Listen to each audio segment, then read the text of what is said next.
Chapter 1 Mount Munch. On the east edge of the Land of Oz, in the Munchkin country, is a big, tall hill called Mount Munch.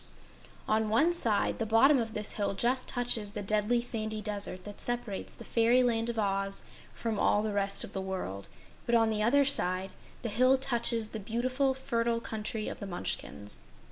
The Munchkin folks, however, merely stand off and look at Mount Munch and know very little about it. For about a third of the way up, its sides become too steep to climb, and if any people live upon the top of that great towering peak that seems to reach nearly to the skies, the Munchkins are not aware of the fact. But people do live there just the same. The top of Mount Munch is shaped like a saucer, broad and deep, and in the saucer are fields where grains and vegetables grow, and flocks are fed, and brooks flow, and trees bear all sorts of things. There are houses scattered here and there, each having its family of high-ups, as the people call themselves. The high-ups seldom go down the mountain for the same reason that the Munchkins never climb up. The sides are too steep. In one of the houses lived a wise old high-up named Bini-Aru, who used to be a clever sorcerer. But Ozma of Oz, who rules everyone in the land of Oz, had made a decree that no one should practice magic in her dominions except Glinda the Good and the Wizard of Oz. And when Glinda sent this royal command to the high-ups by means of a strong-winged eagle, old Bini-Aru at once stopped performing magical arts. He destroyed many of his magic powders and tools of magic, and afterward honestly obeyed the law. He had never seen Ozma, but he knew she was his ruler and must be obeyed. There was only one thing that grieved him. He had discovered a new and secret method of transformations that was unknown to any other sorcerer. Glinda the Good did not know it, nor did the little Wizard of Oz, nor Dr. Pipt, nor old Mombi, nor anyone else who dealt in magic arts. It was Bini-Aru's own secret. By its means, it was the simplest thing in the world to transform anyone into beast, bird, or fish, or anything else, and back again, once you knew how to pronounce the mystical word Pyrzqxgl. Bini-Aru had used this secret many times, but not to cause evil or suffering to others. When he had wandered far from home and was hungry, he would say, "I want to become a cow, Pyrzqxgl." In an instant he would be a cow, and then he would eat grass and satisfy his hunger. All beasts and birds can talk in the land of Oz, so when the cow was no longer hungry, it would say, "I want to be Bini-Aru again, Pyrzqxgl," and the magic word, properly pronounced, would instantly restore him to his proper form. Now, of course, I would not dare to write down this magic word so plainly if I thought my readers would pronounce it properly, and so be able to transform themselves and others. But it is a fact that no one in all the world except Bini-Aru had ever, up to the time this story begins, been able to pronounce Pyrzqxgl the right way. So I think it is safe to give it to you. It might be well, however, in reading this story aloud, to be careful not to pronounce Pyrzqxgl the proper way, and thus avoid all danger of the secret being able to work mischief. Bini-Aru, having discovered the secret of instant transformation, which required no tools or powders or other chemicals or herbs and always worked perfectly, was reluctant to have such a wonderful discovery entirely unknown or lost to all human knowledge. He decided not to use it again, since Ozma had forbidden him to do so, but he reflected that Ozma was a girl and sometime might change her mind and allow her subjects to practice magic, in which case Bini-Aru could again transform himself and others at will. Unless, of course, he forgot how to pronounce Pyrzqxgl in the meantime. After giving the matter careful thought, he decided to write the word, and how it should be pronounced, in some secret place so that he could find it after many years, but where no one else could ever find it. That was a clever idea, but what bothered the old sorcerer was to find a secret place. He wandered all over the saucer at the top of Mount Munch, but found no place in which to write the secret word, where others might not be likely to stumble upon it. So finally he decided it must be written somewhere in his own house. Bini-Aru had a wife named Mopsy-Aru, who was famous for making fine huckleberry pies, and he had a son named Kiki-Aru, who was not famous at all. He was noted as being cross and disagreeable because he was not happy, and he was not happy because he wanted to go down the mountain and visit the big world below, and his father would not let him. No one paid any attention to Kiki-Aru, because he didn't amount to anything anyway. Once a year, there was a festival on Mount Munch, which all the Hyups attended. It was held in the center of the saucer-shaped country, and the day was given over to feasting and merrymaking. The young folks danced and sang songs, the women spread the tables with good things to eat, and the men played on musical instruments and told fairy tales. Kiki Aru usually went to these festivals with his parents, and then sat sullenly outside the circle and would not dance or sing or even talk to the other young people. So the festival did not make him any happier than other days, and this time he told Bini Aru and Mopsy Aru that he would not go. He would rather stay at home and be unhappy all by himself, he said, and so they gladly let him stay. But after he was left alone, Kiki decided to enter his father's private room, where he was forbidden to go, and see if he could find any of the magic tools Bini Aru used to work with when he practiced sorcery. As he went in, Kiki stubbed his toe on one of the floorboards. He searched everywhere but found no trace of his father's magic. All had been destroyed. Much disappointed, he started to go out again, when he stubbed his toe on the same floorboard. That set him thinking. Examining the board more closely, Kiki found it had been pried up and then nailed down again in such a manner that it was a little higher than the other boards. But why had his father taken up the board? Had he hidden some of his magic tools underneath the floor? Kiki got a chisel and pried up the board, but found nothing under it. He was just about to replace the board when it slipped from his hand and turned over, and he saw something written on the underside of it. The light was rather dim, so he took the board to the window and examined it, and found that the writing described exactly how to pronounce the magic word Pyrzqxgl, which would transform anyone into anything instantly and back again when the word was repeated. Now at first, Kiki Aru didn't realize what a wonderful secret he had discovered, but he thought it might be of use to him, and so he took a piece of paper and made on it an exact copy of the instructions for pronouncing Pyrzqxgl. Then he folded the paper and put it in his pocket, and replaced the board in the floor so that no one would suspect it had been removed. After this, Kiki went into the garden, and sitting beneath a tree, made a careful study of the paper. He had always wanted to get away from Mount Munch and visit the big world, especially the land of Oz, and the idea now came to him that if he could transform himself into a bird, he could fly to any place he wished to go, and fly back again whenever he cared to. It was necessary, however, to learn by heart the way to pronounce the magic word, because a bird would have no way to carry a paper with it, and Kiki would be unable to resume his proper shape if he forgot the word or its pronunciation. So he studied it a long time, repeating it 100 times in his mind until he was sure he would not forget it. But to make safety doubly sure, he placed the paper in a tin box in a neglected part of the garden and covered the box with small stones. By this time it was getting late in the day, and Kiki wished to attempt his first transformation before his parents returned from the festival. So he stood on the front porch of his home and said, "I want to become a big, strong bird, like a hawk, Pyrzqxgl." He pronounced it the right way, so in a flash he felt that he was completely changed in form. He flapped his wings, hopped to the porch railing, and said, "Cawoo, cawoo!" Then he laughed and said half aloud, "I suppose that's the funny sound this sort of a bird makes. But now let me try my wings and see if I'm strong enough to fly across the desert." For he had decided to make his first trip to the country outside the land of Oz. He had stolen the secret of transformation, and he knew he had disobeyed the law of Oz by working magic. Perhaps Glinda or the Wizard of Oz would discover him and punish him, so it would be good policy to keep away from Oz altogether. Slowly Kiki rose into the air, and resting on his broad wings floated in graceful circles above the saucer-shaped mountain top. From his height he could see, far across the burning sands of the deadly desert, another country that might be pleasant to explore. So he headed that way, and with strong, steady strokes of his wings, began the long flight. End of Chapter 1. The Magic of Oz by L. Frank Baum. Chapter 2. The Hawk. Even a hawk has to fly high in order to cross the deadly desert, from which poisonous fumes are constantly rising. Kiki Aru felt sick and faint by the time he reached good land again, for he could not quite escape the effects of the poisons. But the fresh air soon restored him, and he alighted in a broad tableland which is called Highland.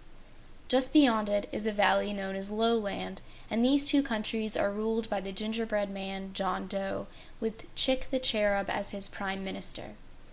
The hawk merely stopped here long enough to rest, and then he flew north and passed over a fine country called Merryland, which is ruled by a lovely wax doll. Then, following the curve of the desert, he turned north and settled on a treetop in the kingdom of No-Land. Kiki was tired by this time, and the sun was now setting, so he decided to remain here till morning. From his treetop he could see a house nearby which looked very comfortable. A man was milking a cow in the yard, and a pleasant-faced woman came to the door and called him to supper. That made Kiki wonder what sort of food hawks ate. He felt hungry, but didn't know what to eat or where to get it. Also, he thought a bed would be more comfortable than a treetop for sleeping. So he hopped to the ground and said, "I want to become Kiki Aru again. Pyres Quixagle." Instantly he had resumed his natural shape, and going to the house, he knocked upon the door and asked for some supper. "Who are you?" asked the man of the house. "A stranger from the land of Oz," replied Kiki Aru. "Then you are welcome," said the man. Kiki was given a good supper and a good bed, and he behaved very well, although he refused to answer all the questions the good people of No-Land asked him. Having escaped from his home and found a way to see the world, the young man was no longer unhappy, and so he was no longer cross and disagreeable. The people thought him a very respectable person, and gave him breakfast next morning, after which he started on his way feeling quite contented. Having walked for an hour or two through the pretty country that is ruled by King Bud, Kiki Aru decided he could travel faster and see more as a bird, so he transformed himself into a white dove and visited the great city of Nole, and saw the king's palace and gardens and many other places of interest. Then he flew westward into the kingdom of Ix, and after a day in Queen Zixi's country, went on westward into the land of Ev. Every place he visited he thought was much more pleasant than the saucer country of the Hyups, and he decided that when he reached the finest country of all, he would settle there and enjoy his future life to the utmost.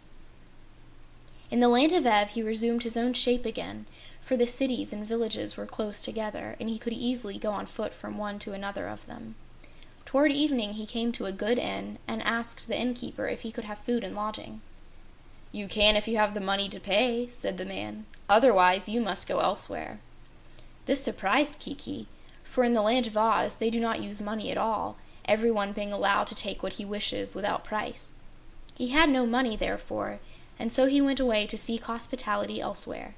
Looking through an open window into one of the rooms of the inn as he passed along, he saw an old man counting on a table a big heap of gold pieces, which Kiki thought to be money. One of these would buy him supper and a bed, he reflected, so he transformed himself into a magpie and, flying through the open window, caught up one of the gold pieces in his beak and flew out again before the old man could interfere. Indeed, the old man who was robbed was quite helpless, for he dared not leave his pile of gold to chase the magpie, and before he could place the gold in a sack in his pocket, the robber bird was out of sight, and to seek it would be folly. Kiki Aru flew to a group of trees, and dropping the gold piece to the ground, resumed his proper shape, and then picked up the money and put it in his pocket. "You'll be sorry for this!" exclaimed a small voice just over his head. Kiki looked up and saw that a sparrow, perched upon a branch, was watching him. "Sorry for what?" he demanded. "Oh, I saw the whole thing," asserted the sparrow. "I saw you look in the window at the gold, and then make yourself into a magpie and rob the poor man, and then I saw you fly here and make the bird into your former shape. That's magic, and magic is wicked and unlawful, and you stole money, and that's a still greater crime. You'll be sorry someday." "I don't care," replied Kiki Aru, scowling. "Aren't you afraid to be wicked?" asked the sparrow. "No, I didn't know I was being wicked," said Kiki. "But if I was, I'm glad of it. I hate good people. I've always wanted to be wicked, but I didn't know how." "Ah ha ha!" laughed someone behind him in a big voice. "That's the proper spirit, my lad. I'm glad I've met you. Shake hands." The sparrow gave a frightened squeak and flew away. End of Chapter 2. Chapter 3 Two Bad Ones. Kiki turned around and saw a queer old man standing near. He didn't stand straight, for he was crooked. He had a fat body and thin legs and arms. He had a big, round face with bushy, white whiskers that came to a point below his waist, and white hair that came to a point on top of his head. He wore dull gray clothes that were tight-fitting, and his pockets were all bunched out as if stuffed full of something. "I didn't know you were here," said Kiki. "I didn't come until after you did," said the queer old man. "Who are you?" asked Kiki. "My name's Ruggedo. I used to be the Gnome King, but I got kicked out of my country, and now I'm a wanderer." "What made them kick you out?" inquired the high-up boy. "Well, it's the fashion to kick kings nowadays. I was a pretty good king to myself, but those dreadful Oz people wouldn't let me alone, so I had to abdicate." "What does that mean?" "It means to be kicked out. But let's talk about something pleasant. Who are you, and where did you come from?" "I'm called Kiki Aru. I used to live on Mount Munch in the land of Oz, but now I'm a wanderer, like yourself." The Gnome King gave him a shrewd look. "I heard that bird say that you transformed yourself into a magpie and back again. Is that true?" Kiki hesitated, but saw no reason to deny it. He felt that it would make him appear more important. "Well, yes," he said. "Then you're a wizard?" "No, I only understand transformations," he admitted. "Well, that's pretty good magic anyhow," declared old Ruggedo. "I used to have some very fine magic myself, but my enemies took it all away from me. Where are you going now?" "I'm going into the inn to get some supper and a bed," said Kiki. "Have you got the money to pay for it?" asked the gnome. "I have 1 gold piece." "Which you stole. Very good. And you're glad that you're wicked. Better yet. I like you, young man, and I'll go to the inn with you, if you'll promise not to eat eggs for supper." "Don't you like eggs?" asked Kiki. "I'm afraid of 'em. They're dangerous," said Ruggedo with a shudder. "All right," agreed Kiki. "I won't ask for eggs." "Then come along," said the gnome. When they entered the inn, the landlord scowled at Kiki and said, "I told you I would not feed you unless you had money." Kiki showed him the gold piece. And how about you?" asked the landlord, turning to Ruggedo. "Have you money?" "I've something better," answered the old gnome, and taking a bag from one of his pockets, he poured from it upon the table a mass of glittering gems, diamonds, rubies, and emeralds. The landlord was very polite to the strangers after that. He served them an excellent supper, and while they ate it, the hired boy asked his companion, "Where did you get so many jewels?" "Well, I'll tell you," answered the gnome. "When those Oz people took my kingdom away from me, just because it was my kingdom and I wanted to run it to suit myself, they said I could take as many precious stones as I could carry. So I had a lot of pockets made in my clothes and loaded them all up. Jewels are fine things to have with you when you travel. You can trade them for anything." "Are they better than gold pieces?" asked Kiki. "The smallest of these jewels is worth 100 gold pieces, such as the one that you stole from the old man." "Don't talk so loud," begged Kiki uneasily. "Someone might hear what you're saying." After supper they took a walk together, and the former Gnome King said, "Do you know the Shaggy Man and the Scarecrow and the Tin Woodman and Dorothy and Ozma and all the other Oz people?" "No," replied the boy. "I have never been away from Mount Munch until I flew over the Deadly Desert the other day in the shape of a hawk." "Then you've never seen the Emerald City of Oz?" "Never." "Well," said the gnome, "I know all the Oz people, and you can guess I do not love them. All during my wanderings I have brooded on how I can be revenged on them. Now that I've met you, I can see a way to conquer the land of Oz and be king there myself, which is better than being king of the gnomes." "How can you do that?" inquired Kiki Aru wonderingly. "Never mind how. In the first place, I'll make a bargain with you. Tell me the secret of how to perform transformations, and I will give you a pocketful of jewels, the biggest and finest that I possess." "No," said Kiki, who realized that to share his power with another would be dangerous to himself. "I'll give you 2 pockets full of jewels," said the gnome. "No," answered Kiki. "I'll give you every jewel I possess." "No, no, no," said Kiki, who was beginning to be frightened. "Then," said the gnome, with a wicked look at the boy, "I'll tell the innkeeper that you stole that gold piece, and he will have you put in prison." Kiki laughed at the threat. "Before he can do that," said he, "I will transform myself into a lion and tear him to pieces, or into a bear and eat him up, or into a fly and fly away where he could not find me." "Can you really do such wonderful transformations?" asked the old gnome, looking at him curiously. "Of course," declared Kiki. "I can transform you into a stick of wood in a flash, or into a stone, and leave you here by the roadside." The wicked gnome shivered a little when he heard that, but it made him long more than ever to possess the great secret. After a while, he said, "I'll tell you what I'll do. If you will help me to conquer Oz and to transform the Oz people, who are my enemies, into sticks or stones by telling me your secret, I'll agree to make you the ruler of all Oz, and I will be your Prime Minister and see that all your orders are obeyed." "I'll help do that," said Kiki, "but I won't tell you my secret."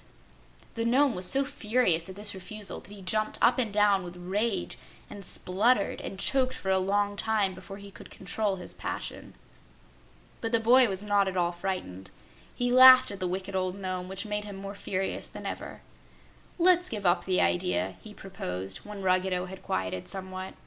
"I don't know the Oz people you mention, and so they are not my enemies. If they've kicked you out of your kingdom, that's your affair, not mine." "Wouldn't you like to be king of that splendid fairyland?" asked Ruggedo. "Yes, I would," replied Kiki Aru, "but you want to be king yourself, and we would quarrel over it." "No," said the gnome, trying to deceive him. "I don't care to be king of Oz, come to think it over. I don't even care to live in that country. What I want first is revenge. If we can conquer Oz, I'll get enough magic then to conquer my own kingdom of the gnomes, and I'll go back and live in my underground caverns, which are more homelike than the top of the earth. So here's my proposition. Help me conquer Oz and get revenge, and help me get the magic away from Glinda and the wizard, and I'll let you be king of Oz forever afterward." "I'll think it over," answered Kiki, and that is all he would say that evening. In the night, when all in the inn were asleep but himself, old Ruggedo the gnome rose softly from his couch and went into the room of Kiki Aru the Hyup and searched everywhere for the magic tool that performed his transformations. Of course, there was no such tool, and although Ruggedo searched in all the boy's pockets, he found nothing magical whatever. So he went back to his bed and began to doubt that Kiki could perform transformations. Next morning he said, "Which way do you travel today?" "I think I shall visit the Rose Kingdom," answered the boy. "That is a long journey," declared the gnome. "I shall transform myself into a bird," said Kiki, "and so fly to the Rose Kingdom in an hour." "Then transform me also into a bird, and I will go with you," suggested Ruggedo. "But in that case, let us fly together to the Land of Oz and see what it looks like." Kiki thought this over. Pleasant as were the countries he had visited, he had heard everywhere that the Land of Oz was more beautiful and delightful. The Land of Oz was his own country, too, and if there was any possibility of his becoming its king, he must know something about it. While Kiki the Hyup thought, Ruggedo the gnome was also thinking. This boy possessed a marvelous power, and although very simple in some ways, he was determined not to part with his secret. However, if Ruggedo could get him to transport the wily old gnome to Oz, which he could reach in no other way, he might then induce the boy to follow his advice and enter into the plot for revenge, which he had already planned in his wicked heart. "There are wizards and magicians in Oz," remarked Kiki after a time. "They might discover us in spite of our transformations." "Not if we are careful," Ruggedo assured him. "Ozma has a magic picture in which she can see whatever she wishes to see, but Ozma will know nothing of our going to Oz, and so she will not command her magic picture to show where we are, or what we are doing. Glinda the Good has a great book called the Book of Records, in which is magically written everything that people do in the Land of Oz, just the instant they do it." "Then," said Kiki, "there is no use in our attempting to conquer the country, for Glinda would read in her book all that we do, and as her magic is greater than mine, she would soon put a stop to our plans." "I said people, didn't I?" retorted the gnome. "The book doesn't make a record of what birds do, or beasts. It only tells the doings of people. So if we fly into the country's birds, Glinda won't know anything about it." "Two birds couldn't conquer the Land of Oz," asserted the boy scornfully. "No, that's true," admitted Ruggedo, and then he rubbed his forehead and stroked his long, pointed beard, and thought some more. "Ah, now I have the idea," he declared. "I suppose you can transform us into beasts as well as birds." "Of course." "And you can make a beast a bird and a bird a beast again without taking a human form in between?" "Certainly," said Kiki. "I can transform myself or others into anything that can talk. There is a magic word that must be spoken in connection with the transformations, and as beasts and birds and dragons and fishes can talk in Oz, we may become any of these we desire to. However, if I transformed myself into a tree, I would always remain a tree, because then I could not utter the magic word to change the transformation." I see, said Ruggedo, nodding his bushy white head until the point of his hair waved back and forth like a pendulum. "That fits in with my idea exactly. Now listen, and I'll explain to you my plan. We'll fly to Oz as birds and settle in one of the thick forests in the Gillikin country. There you will transform us into powerful beasts, and as Glinda doesn't keep any track of the doings of beasts, we can act without being discovered." "But how can two beasts raise an army to conquer the powerful people of Oz?" inquired Kiki. "That's easy, but not an army of people, mind you. That would be quickly discovered, and while we are in Oz, you and I will never resume our human forms until we've conquered the country and destroyed Glinda and Ozma and the wizard and Dorothy and all the rest, and so have nothing more to fear from them." "It is impossible to kill anyone in the Land of Oz," declared Kiki. "It isn't necessary to kill the Oz people," rejoined Ruggedo. "I'm afraid I don't understand you," objected the boy. "What will happen to the Oz people, and what sort of an army can we get together, except of people?" "I'll tell you. The forests of Oz are full of beasts. Some of them in the faraway places are savage and cruel, and would gladly follow a leader as savage as themselves. They have never troubled the Oz people much, because they had no leader to urge them on. But we will tell them to help us conquer Oz, and as a reward we will transform all the beasts into men and women, and let them live in the houses and enjoy all the good things.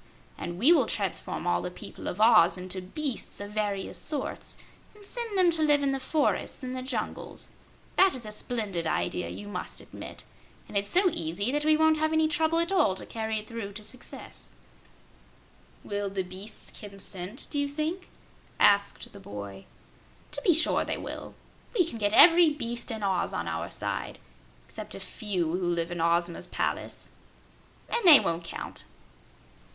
End of Chapter 3. Chapter 4. Conspirators. Kiki Aru didn't know much about Oz, and didn't know much about the beasts who lived there, but the old gnome's plan seemed to him to be quite reasonable. He had a faint suspicion that Ruggedo meant to get the best of him in some way, and he resolved to keep a close watch on his fellow conspirator. As long as he kept to himself the secret word of the transformations, Ruggedo would not dare to harm him, and he promised himself that as soon as they had conquered Oz, he would transform the old gnome into a marble statue and keep him in that form forever. Ruggedo, on his part, decided that he could, by careful watching and listening, surprise the boy's secret, and when he had learned the magic word, he would transform Kiki Aru into a bundle of faggots and burn him up, and so be rid of him. This is always the way with wicked people. They cannot be trusted even by one another.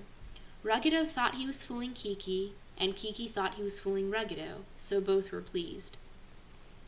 "It's a long way across the desert," remarked the boy, "and the sands are hot and send up poisonous vapors. Let us wait until evening, and then fly across in the night, when it will be cooler." The former Gnome King agreed to this, and the two spent the rest of that day in talking over their plans.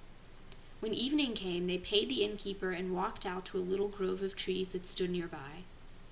"Remain here for a few minutes, and I'll soon be back," said Kiki, and walking swiftly away, he left the gnome standing in the grove. Ruggedo wondered where he had gone, but stood quietly in his place until, all of a sudden, his form changed to that of a great eagle, and he uttered a piercing cry of astonishment and flapped his wings in a sort of panic. At once his eagle cry was answered from beyond the grove, and another eagle, even larger and more powerful than the transformed Ruggedo, came sailing through the trees and alighted beside him. "Now we are ready for the start," said the voice of Kiki, coming from the eagle. Ruggedo realized at this time he had been outwitted. He had thought Kiki would utter the magic word in his presence, and so he would learn what it was, but the boy had been too shrewd for that. As the two eagles mounted high into the air and began their flight across the great desert that separates the land of Oz from all the rest of the world, the gnome said, "When I was king of the gnomes, I had a magic way of working transformations that I thought was good, but it could not compare with your secret word. I had to have certain tools and make passes and say a lot of mystic words before I could transform anybody." "What became of your magic tools?" inquired Kiki. "The Oz people took them all away from me. That horrid girl Dorothy, and that terrible fairy Ozma, the ruler of Oz. At the time, they took away my underground kingdom and kicked me upstairs into the cold, heartless world." "Why did you let them do that?" asked the boy. "Well," said Ruggedo, "I couldn't help it. They rolled eggs at me. Eggs. Dreadful eggs. And if an egg even touches a gnome, he is ruined for life." "Is any kind of an egg dangerous to a gnome?" "Any kind and every kind. An egg is the only thing I'm afraid of." End of Chapter 4. Chapter 5. A Happy Corner of Oz. There is no other country so beautiful as the land of Oz. There are no other people so happy and contented and prosperous as the Oz people. They have all they desire. They love and admire their beautiful girl ruler, Ozma of Oz, and they mix work and play so justly that both are delightful and satisfying, and no one has any reason to complain. Once in a while, something happens in Oz to disturb the people's happiness for a brief time, for so rich and attractive a fairyland is sure to make a few selfish and greedy outsiders envious, and therefore certain evildoers have treacherously plotted to conquer Oz and enslave its people and destroy its girl ruler, and so gain the wealth of Oz for themselves. But up to the time when the cruel and crafty gnome Ruggedo conspired with Kiki Aru the Hyup, all such attempts had failed. The Oz people suspected no danger. Life in the world's nicest fairyland was one round of joyous, happy days. In the center of the Emerald City of Oz, the capital city of Ozma's dominions, is a vast and beautiful garden surrounded by a wall inlaid with shining emeralds, and in the center of this garden stands Ozma's royal palace, the most splendid building ever constructed. From 100 towers and domes floated the banners of Oz, which included the Ozmies, the Munchkins, the Gillikins, the Winkies, and the Quadlings. The banner of the Munchkins is blue, that of the Winkies yellow, the Gillikin banner is purple, and the Quadlings' banner is red. The color of the Emerald City are, of course, green. Ozma's own banner has a green center and is divided into 4 quarters. These quarters are colored blue, purple, yellow, and red, indicating that she rules over all the countries of the land of Oz. This fairyland is so big, however, that all of it is not yet known to its girl ruler, and it is said that in some far parts of the country, in forests and mountain fastnesses, in hidden valleys and thick jungles, are people and beasts that know as little about Ozma as she knows of them. Still, these unknown subjects are not nearly so numerous as the known inhabitants of Oz, who occupy all the countries near to the Emerald City. Indeed, I'm sure it will not be long until all parts of the fairyland of Oz are explored, and their peoples made acquainted with their ruler, for in Ozma's palace are several of her friends who are so curious that they are constantly discovering new and extraordinary places and inhabitants. One of the most frequent discoverers of these hidden places in Oz is a little Kansas girl named Dorothy, who is Ozma's dearest friend and lives in luxurious rooms in the royal palace. Dorothy is, indeed, a princess of Oz, but she does not like to be called a princess, and because she is simple and sweet and does not pretend to be anything but an ordinary little girl, she is called just Dorothy by everybody, and is the most popular person next to Ozma in all the land of Oz. One morning, Dorothy crossed the hall of the palace and knocked on the door of another girl named Trot, also a guest and friend of Ozma. When told to enter, Dorothy found that Trot had company, an old sailor man with one wooden leg and one meat leg, who was sitting by the open window puffing smoke from a corn-cob pipe. This sailor man was named Cap'n Bill, and he had accompanied Trot to the land of Oz and was her oldest and most faithful comrade and friend. Dorothy liked Cap'n Bill, too, and after she had greeted him, she said to Trot, "You know, Ozma's birthday is next month, and I've been wondering what I can give her as a birthday present. She's so good to us all that we certainly ought to remember her birthday." "That's true," agreed Trot. "I've been wondering, too, what I could give Ozma. It's pretty hard to decide, because she's already got all she wants, and as she's a fairy and knows a lot about magic, she could satisfy any wish." "I know," returned Dorothy, "but that isn't the point. It isn't that Ozma needs anything, but that it will please her to know we've remembered her birthday. But what shall we give her?" Trot shook her head in despair. "I've tried to think and I can't," she declared. "It's the same way with me," said Dorothy. "I know one thing that'd please her," remarked Cap'n Bill, turning his round face with its fringe of whiskers toward the two girls and staring at them with his big light blue eyes wide open. "What is it, Cap'n Bill?" "It's an enchanted flower," said he. "It's a pretty plant that stands in a golden flower pot and grows all sorts of flowers, one after another. One minute a fine rosebud and blooms, and then a tulip, and next a chrysanthemum," said Dorothy, helping him.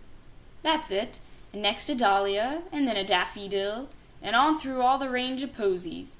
Just as soon as one fades away, another comes, of a different sort, and the perfume from 'em is mighty snifty, and they keeps bloomin' night and day, year in and year out."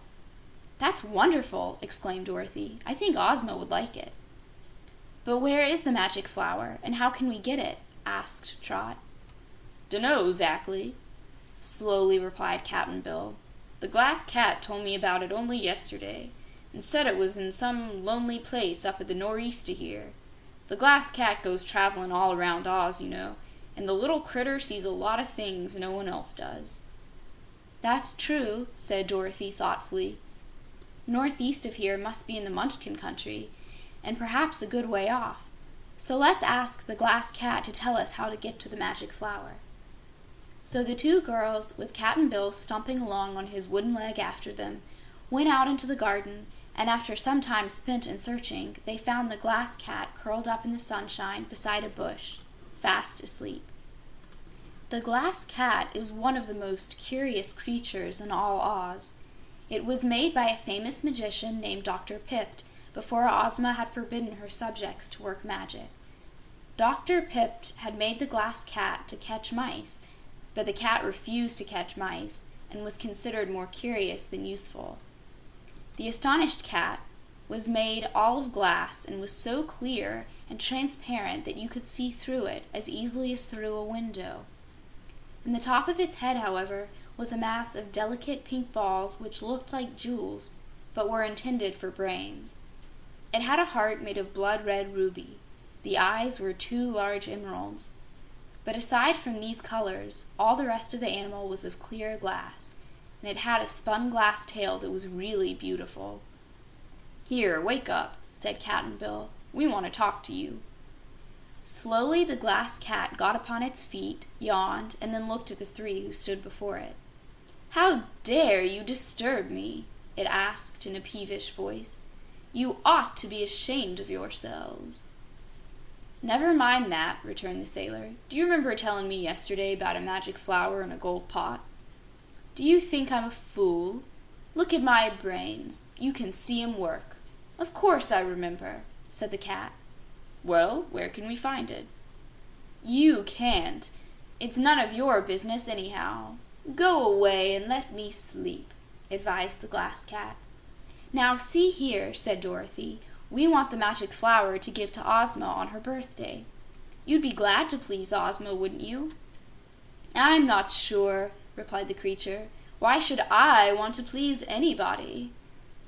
"You've got a heart, 'cause I can see it inside of you," said Trot. "Yes, it's a pretty heart, and I'm fond of it," said the cat, twisting around to view its own body. "But it's made from a ruby, and it's hard as nails." "Aren't you good for anything?" asked Trot.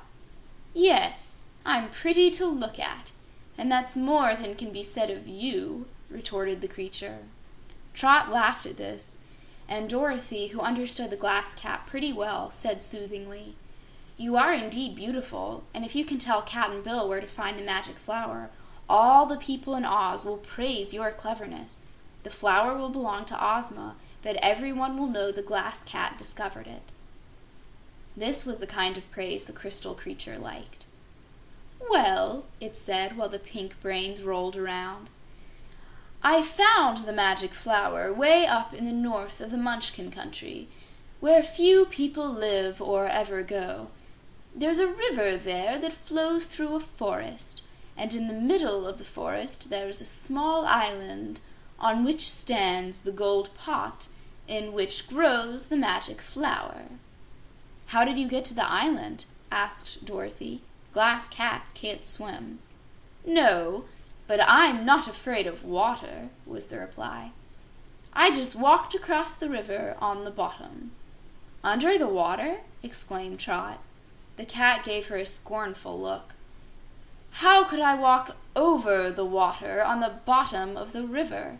If you were transparent, anyone could see your brains were not working. But I'm sure you could never find the place alone. It has always been hidden from the Oz people." "But you, with your fine pink brains, could find it again, I suppose," remarked Dorothy. "Yes, and if you want that magic flower for Ozma, I'll go with you and show you the way."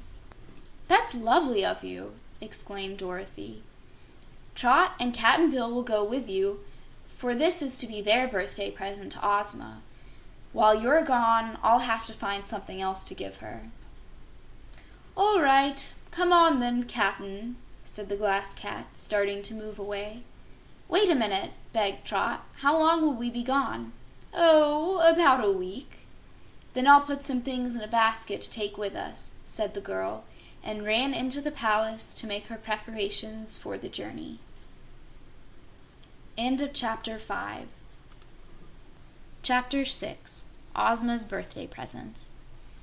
When Cap'n Bill and Trot and the Glass Cat had started for the hidden island in the far-off river to get the magic flower, Dorothy wondered again what she could give Ozma on her birthday. She met the Patchwork Girl and said, "What are you going to give Ozma for a birthday present?" "I've written a song for her," answered the strange Patchwork Girl, who went by the name of Scraps, and who, though stuffed with cotton, had a fair assortment of mixed brains. It's a splendid song, and the chorus runs this way. "I am crazy, you're a daisy, Ozma dear. I'm demented, you're contented, Ozma dear. I am passion gay and glary, you're a sweet and lovely fairy. May your birthdays all be happy, Ozma dear." "How do you like it, Dorothy?" inquired the Patchwork Girl. "Is it good poetry, Scraps?" asked Dorothy doubtfully. "It's as good as any ordinary song," was the reply. "I have given it a dandy title, too. I shall call the song, 'When Ozma has a birthday, everybody's sure to be gay, for she cannot help the fact that she was born.'"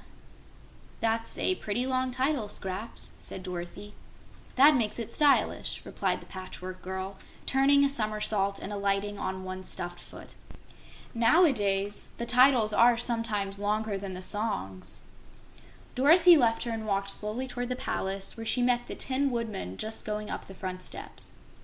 "What are you going to give Ozma on her birthday?" she asked. "It's a secret, but I'll tell you," replied the Tin Woodman, who was Emperor of the Winkies. "I am having my people make Ozma a lovely girdle set with beautiful tin nuggets. Each tin nugget will be surrounded by a circle of emeralds, just to set it off to good advantage. The clasp of the girdle will be pure tin. Won't that be fine?" "I'm sure she'll like it," said Dorothy. "Do you know what I can give her?" "I haven't the slightest idea, Dorothy. It took me 3 months to think of my own present for Ozma."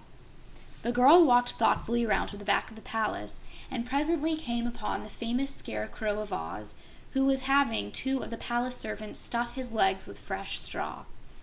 "What are you going to give Ozma on her birthday?" asked Dorothy. "I want to surprise her," answered the Scarecrow. "I won't tell," promised Dorothy. "Well, I'm having some straw slippers made for her, all straw, mind you, and braided very artistically. Ozma has always admired my straw filling, so I'm sure she'll be pleased with these lovely straw slippers." "Ozma will be pleased with anything her loving friends give her," said the girl. "What I'm worried about, Scarecrow, is what to give Ozma that she hasn't got already." "That's what worried me until I thought of the slippers," said the Scarecrow. "You'll have to think, Dorothy. That's the only way to get a good idea. If I hadn't such wonderful brains, I'd never have thought of those straw foot decorations." Dorothy left him and went to her room, where she sat down and tried to think hard. A pink kitten was curled up on the windowsill, and Dorothy asked her, "What can I give Ozma for her birthday present?" "Oh, give her some milk," replied the pink kitten. "That's the nicest thing I know of."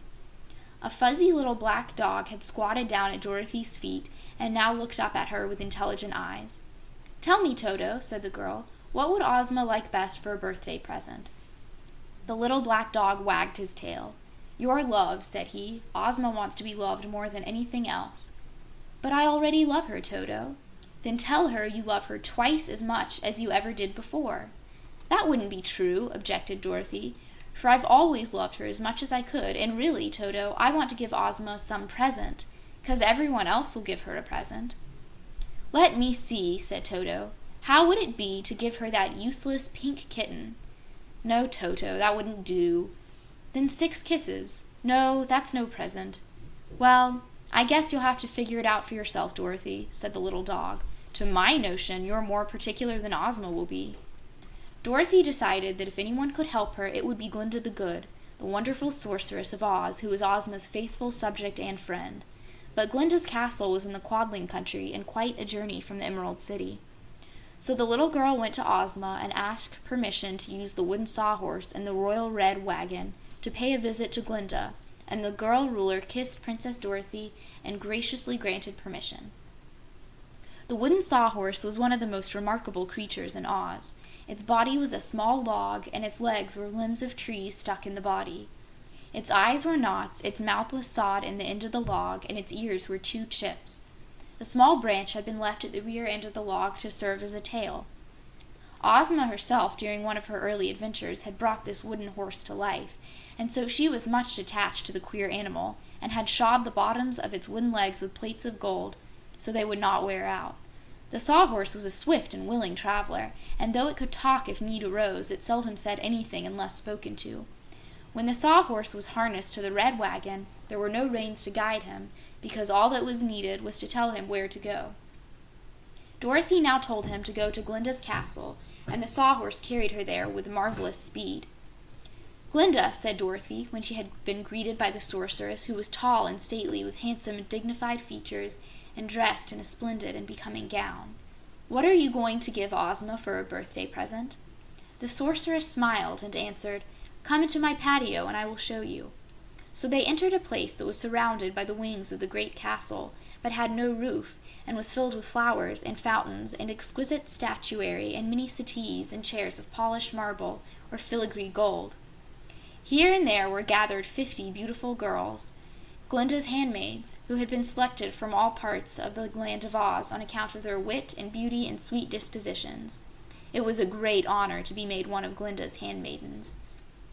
When Dorothy followed the sorceress into this delightful patio, All the 50 girls were busily weaving, and their shuttles were filled with a sparkling green spun glass, such as the little girl had never seen before. "What is it, Glinda?" she asked. "One of my recent discoveries," explained the sorceress. "I have found a way to make threads from emeralds by softening the stones and then spinning them into long silken strands. With these emerald threads we are weaving cloth to make Ozma a splendid court gown for her birthday.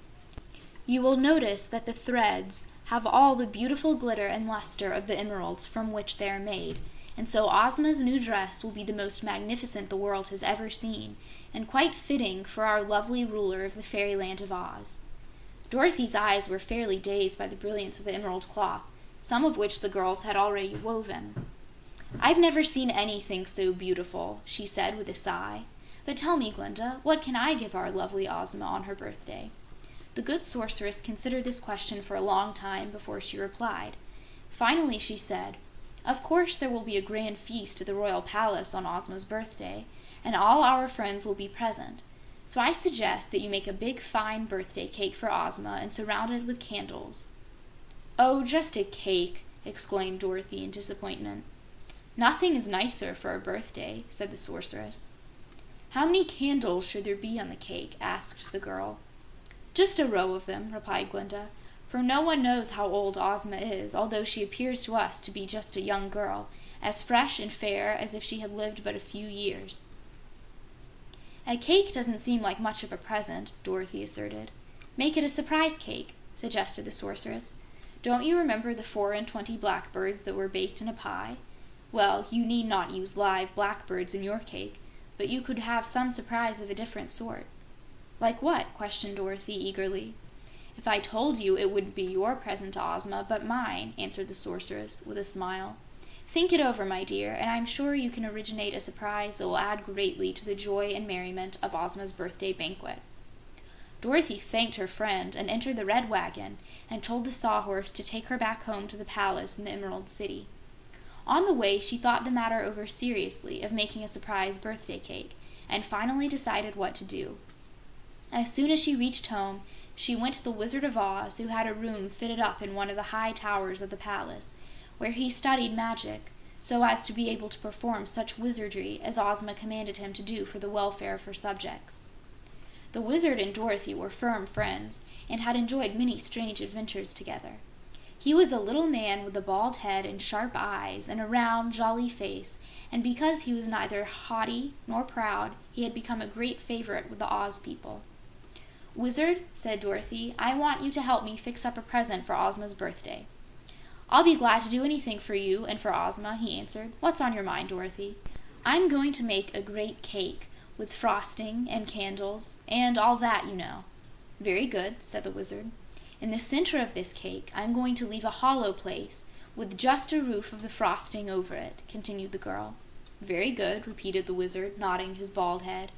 "In that hollow place," said Dorothy, "I want to hide a lot of monkeys, about 3 inches high, and after the cake is placed on the banquet table, I want the monkeys to break through the frosting and dance around on the tablecloth.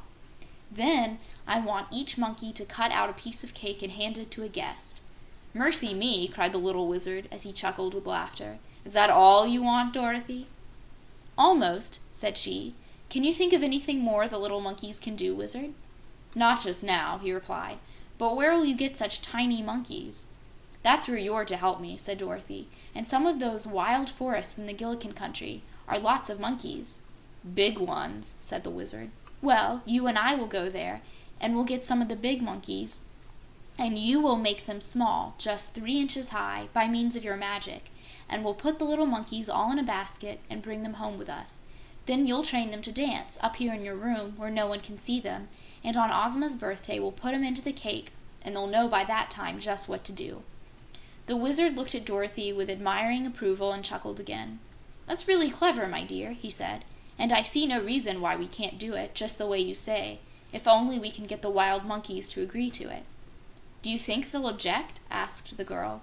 "Yes, but perhaps we can argue them into it. Anyhow, it's worth trying, and I'll help you if you'll agree to let this surprise cake be a present to Ozma from you and me together. I've been wondering what I could give Ozma, and as I've got to train the monkeys as well as make them small, I think you ought to make me your partner." "Of course," said Dorothy. "I'll be glad to do so." "Then it's a bargain," declared the Wizard. "We must go to seek those monkeys at once, however, for it will take time to train them, and we'll have to travel a good way to the Gillikin forests where they live." "I'm ready to go any time," agreed Dorothy. "Shall we ask Ozma to let us take the Sawhorse?" The Wizard did not answer that at once. He took time to think of the suggestion. "No," he answered at length.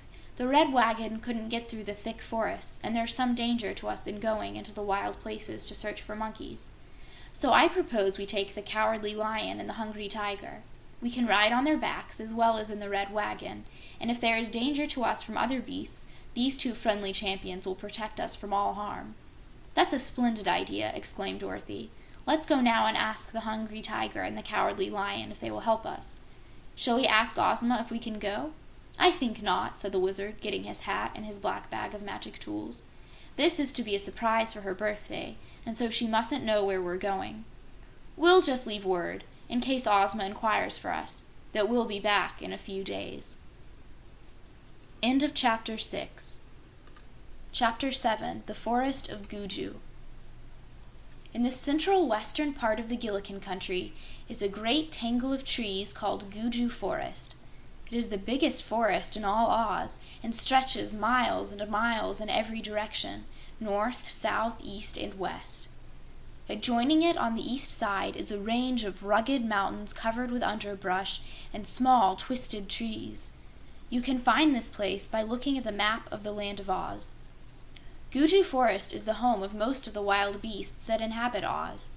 These are seldom disturbed in their leafy haunts because there is no reason why Oz people should go there, except on rare occasions, and most parts of the forest have never been seen by any eyes but the eyes of the beasts who make their home there. The biggest beasts inhabit the Great Forest, while the smaller ones live mostly in the mountain underbrush at the east.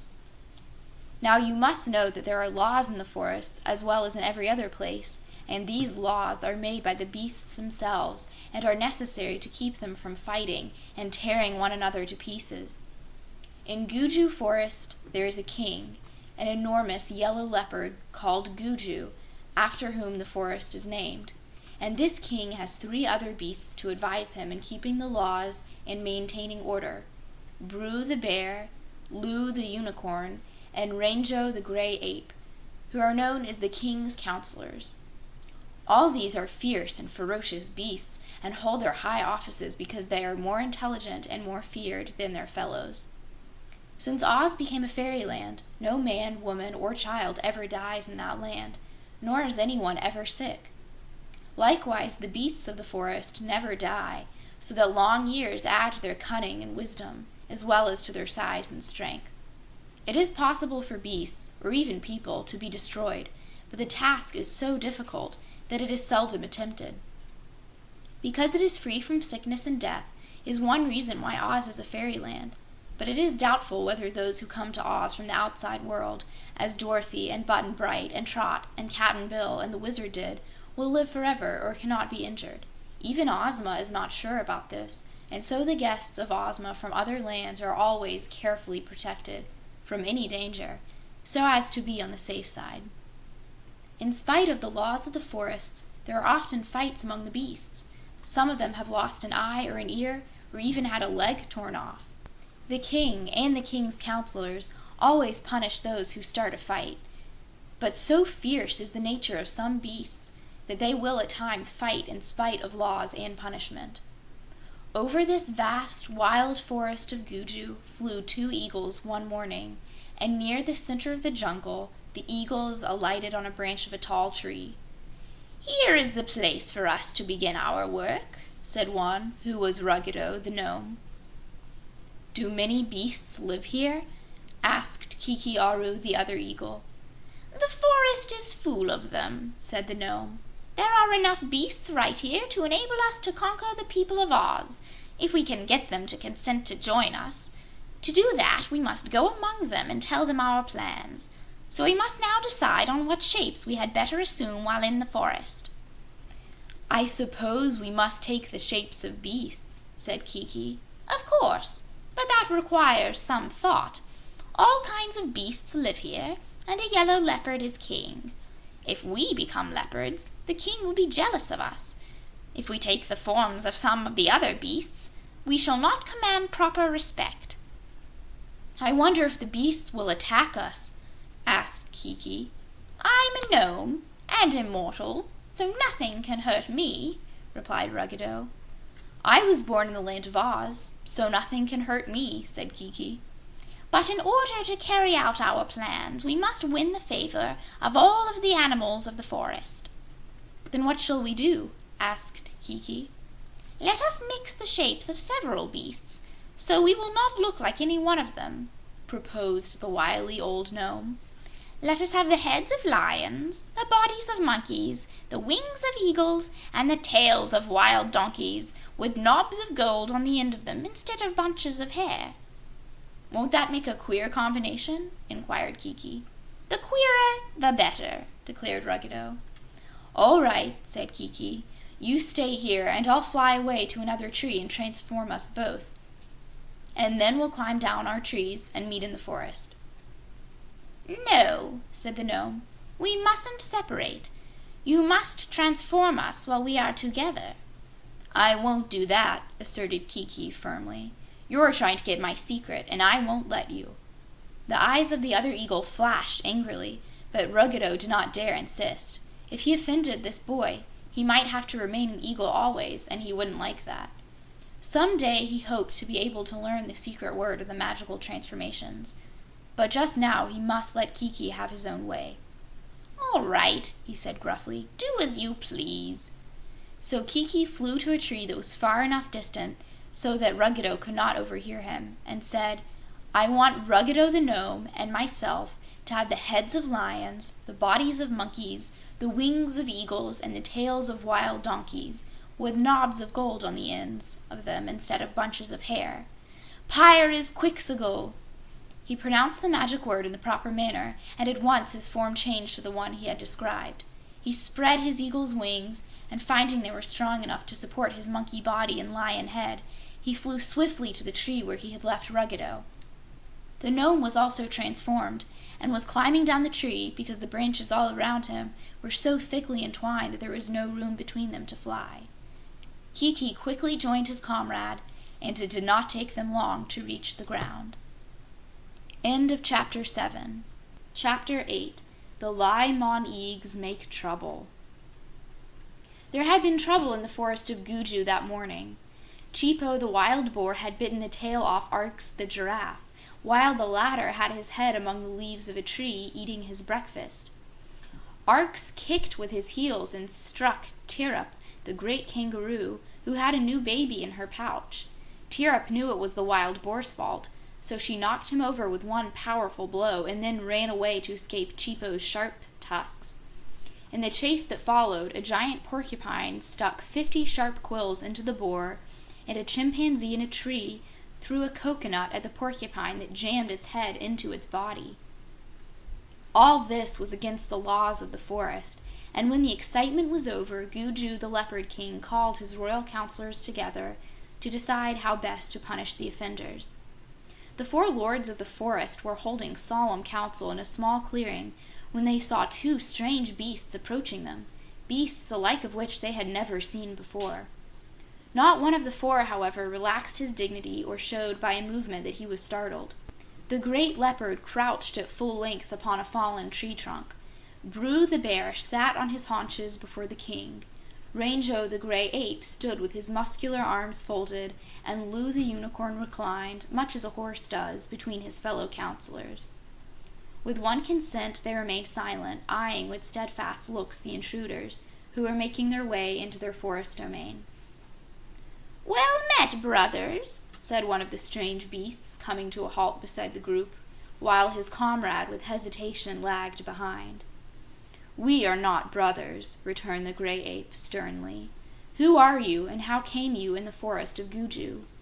"We are 2 Li-Mon-Eags," said Ruggedo, inventing the name. "Our home is in Sky Island, and we have come to Earth to warn the forest beasts that the people of Oz are about to make war upon them and enslave them, so that they will become beasts of burden forever after and obey only the will of their 2-legged masters." A low roar of anger arose from the Council of Beasts. "Who's going to do that?" asked Lou the Unicorn in a high, squeaky voice, at the same time rising to his feet. "The people of Oz," said Ruggedo. "But what will we be doing?" inquired the Unicorn. "That's what I've come to talk to you about." "You needn't talk. We'll fight the Oz people," screamed the Unicorn. "We'll smash 'em. We'll trample 'em. We'll gore 'em. We'll—" "Silence!" growled Gugu the King, and Lou obeyed, although still trembling with wrath. The cold, steady gaze of the leopard wandered over the two strange beasts. "The people of Oz," said he, "have not been our friends. They have not been our enemies. They have let us alone, and we have let them alone. There is no reason for war between us. They have no slaves. They could not use us as slaves if they should conquer us. I think you are telling us lies, you strange Li-Mon-Eag, you mixed-up beast who are neither one thing nor another." "Oh, on my word, it's the truth," protested the gnome in the beast's shape. "I wouldn't lie for the world. "Silence!" again growled Gugu the King, and somehow even Ruggedo was abashed and obeyed the edict. "What do you say, Bru?" asked the King, turning to the Great Bear, who had until now said nothing. "How does the mixed beast know that what he says is true?" asked the bear. "Why, I can fly, you know, having the wings of an eagle," explained the gnome. "I and my comrade yonder," turning to Kiki, "flew to a grove in Oz, and there we heard the people telling how they will make many ropes to snare you beasts, and then they will surround this forest and all other forests and make you prisoners. So we came here to warn you, for being beasts ourselves, although we live in the sky, we are your friends." The leopard's lip curled and showed his enormous teeth, sharp as needles. He turned to the gray ape. "What do you think, Rango?" he asked. "Send these mixed beasts away, Your Majesty," replied the gray ape. "They are mischief makers." "Don't do that! Don't do that!" cried the Unicorn nervously. "The stranger said he would tell us what to do. Let him tell us, then. Are we fools not to heed a warning?" Gugu the King turned to Ruggedo. "Speak, stranger," he commanded. "Well," said the gnome, "it's this way. The land of Oz is a fine country. The people of Oz have many good things. Houses with soft beds, all sorts of nice-tasting food, pretty clothes, lovely jewels, and many other things that beasts know nothing of. Here in the dark forests, the poor beasts have hard work to get enough to eat and to find a bed to rest in. But the beasts are better than the people, and why should they not have all the good things the people have? So I propose that before the Oz people have the time to make all those ropes to snare you with, that all we beasts get together and march against the Oz people and capture them. Then the beasts will become the masters, and the people their slaves." "What good would that do us?" asked Bru the bear. "It would save you from slavery, for one thing, and you could enjoy all the fine things of Oz people have." "Beasts wouldn't know what to do with the things people use," said the gray ape. "But this is only part of my plan," insisted the gnome. "Listen to the rest of it. We two Li-Mon-Eags are powerful magicians. When you have conquered the Oz people, we will transform them all into beasts and send them to the forest to live. And we will transform all the beasts into people, so they can enjoy all the wonderful delights of the Emerald City." For a moment no beast spoke.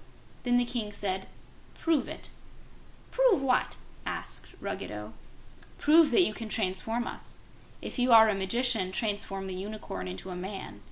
Then we will believe you. If you fail, we will destroy you." "All right," said the gnome. "But I'm tired, so I'll let my comrade make the transformation." Kiki Aru had stood back from the circle, but he had heard all that was said. He now realized that he must make good Ruggedo's boast, so he retreated to the edge of the clearing and whispered the magic word. Instantly, the unicorn became a fat, chubby little man, dressed in the purple Gillikin costume, and it was hard to tell which was the more astonished, the king, the bear, the ape, or the former unicorn. "It's true!" shouted the man-beast. "Good gracious, look what I am! It's wonderful!" The king of beasts now addressed Ruggedo in a more friendly tone. "We must believe your story, since you have given us proof of your power," said he. "But why, if you are so great a magician, cannot you conquer the Oz people without our help, and so save us the trouble?" "Alas," replied the crafty old gnome. "No magician is able to do everything. The transformations are easy to us because we are Li-Mon-Eags, but we cannot fight or conquer even such weak creatures as the Oz people. But we will stay with you and advise and help you, and we will transform all the Oz people into beasts when the time comes, and all the beasts into people." Gugu the king turned to his counselors. "How shall we answer this friendly stranger?" he asked. Lou, the former unicorn, was dancing around and cutting capers like a clown. "On my word, Your Majesty," he said, "this being a man is more fun than being a unicorn." "You look like a fool," said the gray ape. "Well, I feel fine," declared the man-beast. "I think I prefer to be a bear," said Big Brew. "I was born a bear, and I know a bear's ways. So I am satisfied to live as a bear does." "That," said the old gnome, "is because you know nothing better. When we have conquered the Oz people, and you become a man, you'll be glad of it." The immense leopard rested his chin on the log and seemed thoughtful. "The beasts of the forest must decide this matter for themselves," he said. "Go you, Rango the Gray Ape, and tell your monkey tribe to order all the forest beasts to assemble in the great clearing at sunrise tomorrow. When all are gathered together, this mixed-up beast, who is a magician, shall talk to them and tell them what he has told us. Then, if they decide to fight the Oz people, who have declared war on us, I will lead the beasts to battle." Rango the Gray Ape turned at once and glided swiftly through the forest on his mission. The bear gave a grunt and walked away. Gugu the king rose and stretched himself. Then he said to Ruggedo, "Meet us at sunrise tomorrow," and with stately stride vanished among the trees. The man-unicorn, left alone with the strangers, suddenly stopped his foolish prancing. "You'd better make me a unicorn again," he said. "I like being a man, but the forest beasts won't know that I'm their friend Lou, and they might tear me to pieces before morning." So Kiki changed him back to his former shape, and the unicorn departed to join his people. Ruggedo the gnome was much pleased with his success. "Tomorrow," he said to Kiki Aru, "we'll win over these beasts and set them to fight and conquer the Oz people. Then I will have had my revenge on Ozma and Dorothy and all the rest of my enemies." "But I am doing all the work," said Kiki. "Never mind. You're going to be King of Oz," promised Ruggedo. "Will the big leopard let me be king?" asked the boy anxiously. The gnome came close to him and whispered, "If Gugu the leopard opposes us, you will transform him into a tree, and then he will be helpless." "Of course," agreed Kiki, and he said to himself, "I shall also transform this deceitful gnome into a tree, for he lies, and I cannot trust him." End of Chapter 8. Chapter 9. The Isle of the Magic Flower. The Glass Cat was a good guide and led Trot and Cap'n Bill by straight and easy paths through all the settled parts of the Munchkin country, and then into the north section, where there were few houses, and finally through a wild country where there were no houses or paths at all.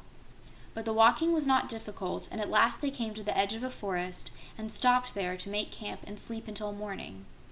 From branches of trees, Cap'n Bill made a tiny house that was just big enough for the little girl to crawl into and lie down. But first they ate some of the food Trot had carried in the basket. "Don't you want some too?" she asked the Glass Cat.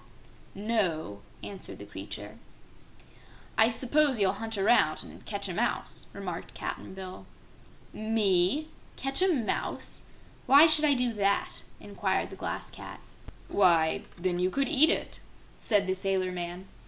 "I beg to inform you," returned the Crystal Tabby, "that I do not eat mice. Being transparent, so anyone can see through me, I'd look nice, wouldn't I, with a common mouse inside me?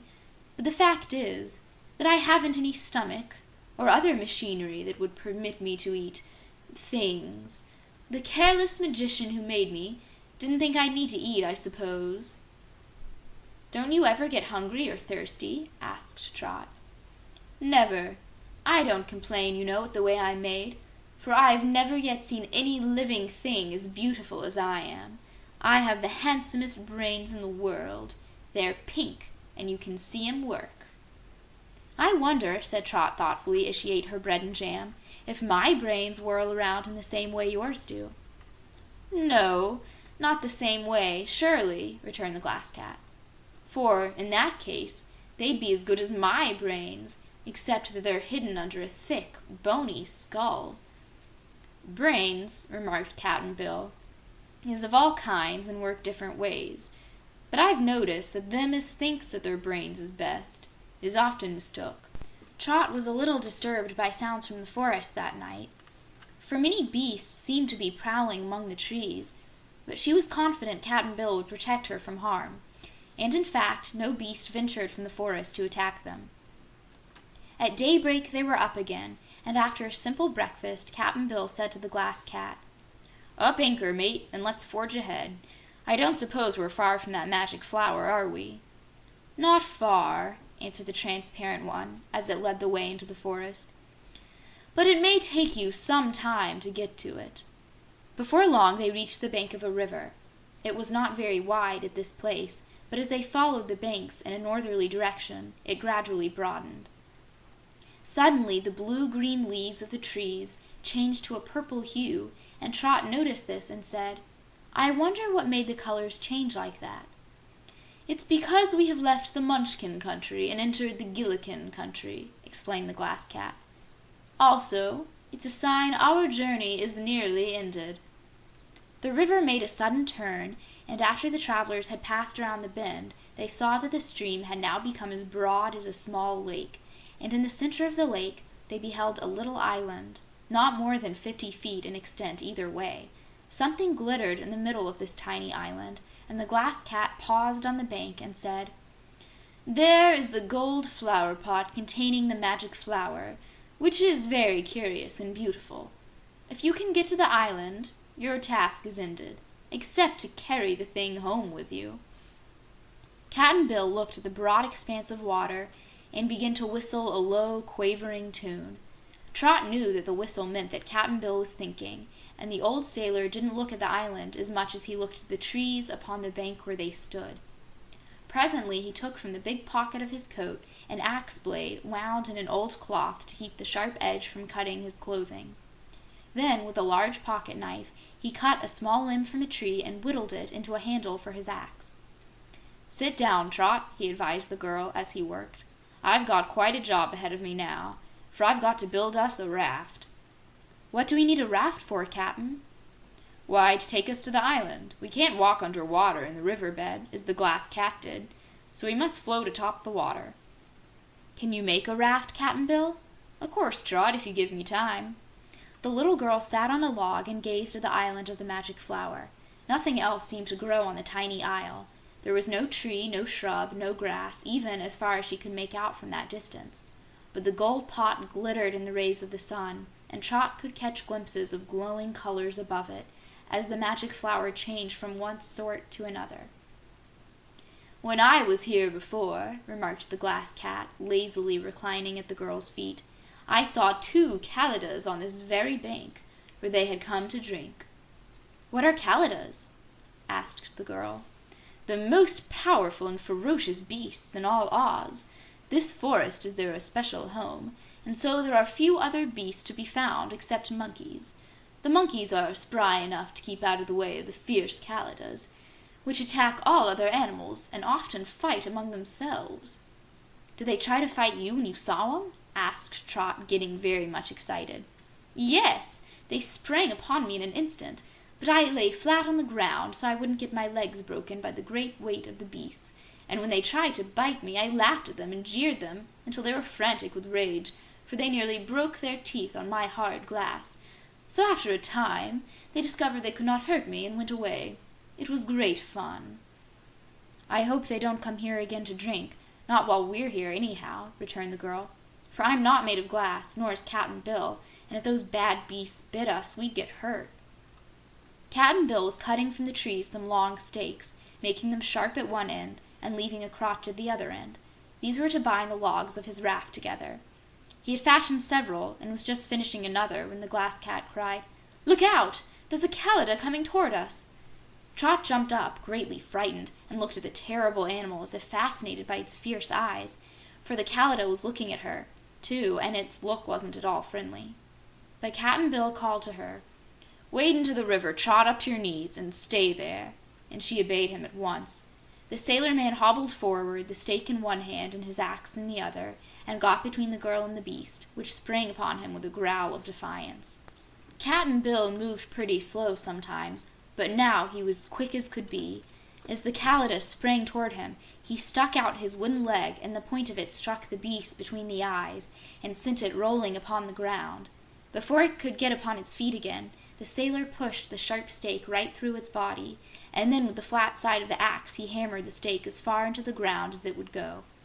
By this means he captured the great beast and made it harmless, for try as it would, it could not get away from the stake that held it. Cap'n Bill knew he could not kill the Kalidah, for no living thing in Oz can be killed, so he stood back and watched the beast wriggle and growl and paw the earth with its sharp claws, and then, satisfied it could not escape, he told Trot to come out of the water again and dry her wet shoes and stockings in the sun. "Are you sure he can't get away?" she asked. "I'd bet a cookie on it," said Cap'n Bill. So Trot came ashore and took off her shoes and stockings and laid them on the log to dry, while the sailorman resumed his work on the raft. The Kalidah, realizing after many struggles that it could not escape, now became quiet, but it said in a harsh, snarling voice, "I suppose you think you're clever to pin me to the ground in this manner. But when my friends, the other Kalidahs, come here, they'll tear you to pieces for treating me this way." "Perhaps," remarked Cap'n Bill coolly as he chopped at the logs, "and perhaps not. When are your folks coming here?" "I don't know," admitted the Kalidah, "but when they do come, you can't escape them." "If they hold off long enough, I'll have my raft ready," said Cap'n Bill. "What are you going to do with a raft?" inquired the beast. "We're going over to that island to get the magic flower." The huge beast looked at him in surprise a moment, and then it began to laugh. The laugh was a good deal like a roar, and it had a cruel and derisive sound, but it was a laugh nevertheless. "Good," said the Kalidah. "Good. Very good. I'm glad you're going to get the magic flower. But what will you do with it?" "We're going to take it to Ozma as a present on her birthday." The Kalidah laughed again, then it became sober. "If you can get to the land on your raft before my people can catch you," it said, "you will be safe from us. We can swim like ducks, so the girl couldn't have escaped me by getting into the water, but Kalidahs don't go to that island over there." "Why not?" asked Trot. The beast was silent. "Tell us the reason," urged Cap'n Bill. "Well, it's the Isle of the Magic Flower," answered the Kalidah, "and we don't care much for magic. If you hadn't had a magic leg instead of a meat one, you couldn't have knocked me over so easily and stuck this wooden pin through me." "I've been to the Magic Isle," said the Glass Cat, "and I've watched the magic flower bloom, and I'm sure it's too pretty to be left in that lonely place where only beasts prowl around it and no one else sees it. So we're going to take it away to the Emerald City." "I don't care," the beast replied in a surly tone. "We Kalidahs would be just as contented if there wasn't a flower in our forest. What good are the things, anyhow?" "Don't you like pretty things?" asked Trot. "No." "You ought to admire my pink brains, anyhow," declared the Glass Cat. "They're beautiful, and you can see 'em work." The beast only growled in reply, and Cap'n Bill, having now cut all his logs to a proper size, began to roll them to the water's edge and fasten them together. End of Chapter 9. Chapter 10. Stuck Fast. The day was nearly gone when, at last, the raft was ready. "It ain't so very big," said the old sailor, "but I don't weigh much, and you, Trot, don't weigh half as much as I do, and the glass puss don't count." "But it's safe, isn't it?" inquired the girl. "Yes, it's good enough to carry us to the island and back again, and that's about all we can expect of it." Saying this, Cap'n Bill pushed the raft into the water, and when it was afloat, stepped upon it and held out his hand to Trot, who quickly followed him. The Glass Cat boarded the raft last of all. The sailor had cut a long pole and had also whittled a flat paddle, and with these he easily propelled the raft across the river. As they approached the island, the wonderful flower became more plainly visible, and they quickly decided that the Glass Cat had not praised it too highly. The colors of the flowers that bloomed in quick succession were strikingly bright and beautiful, and the shapes of the blossoms were varied and curious. Indeed, they did not resemble ordinary flowers at all. So intently did Trot and Cap'n Bill gaze upon the golden flower pot that held the magic flower that they scarcely noticed the island itself until the raft beached upon its sands. But then the girl exclaimed, How funny it is, Cap'n Bill, that nothing else grows here except the magic flower." Then the sailor glanced at the island and saw that it was all bare ground, without a weed, a stone, or a blade of grass. Trot, eager to examine the flower closer, sprang from the raft and ran up the bank until she reached the golden flower pot. Then she stood beside it motionless and filled with wonder. Cap'n Bill joined her, coming more leisurely, and he too stood in silent admiration for a time. "Ozma will like this," remarked the Glass Cat, sitting down to watch the shifting hues of the flowers.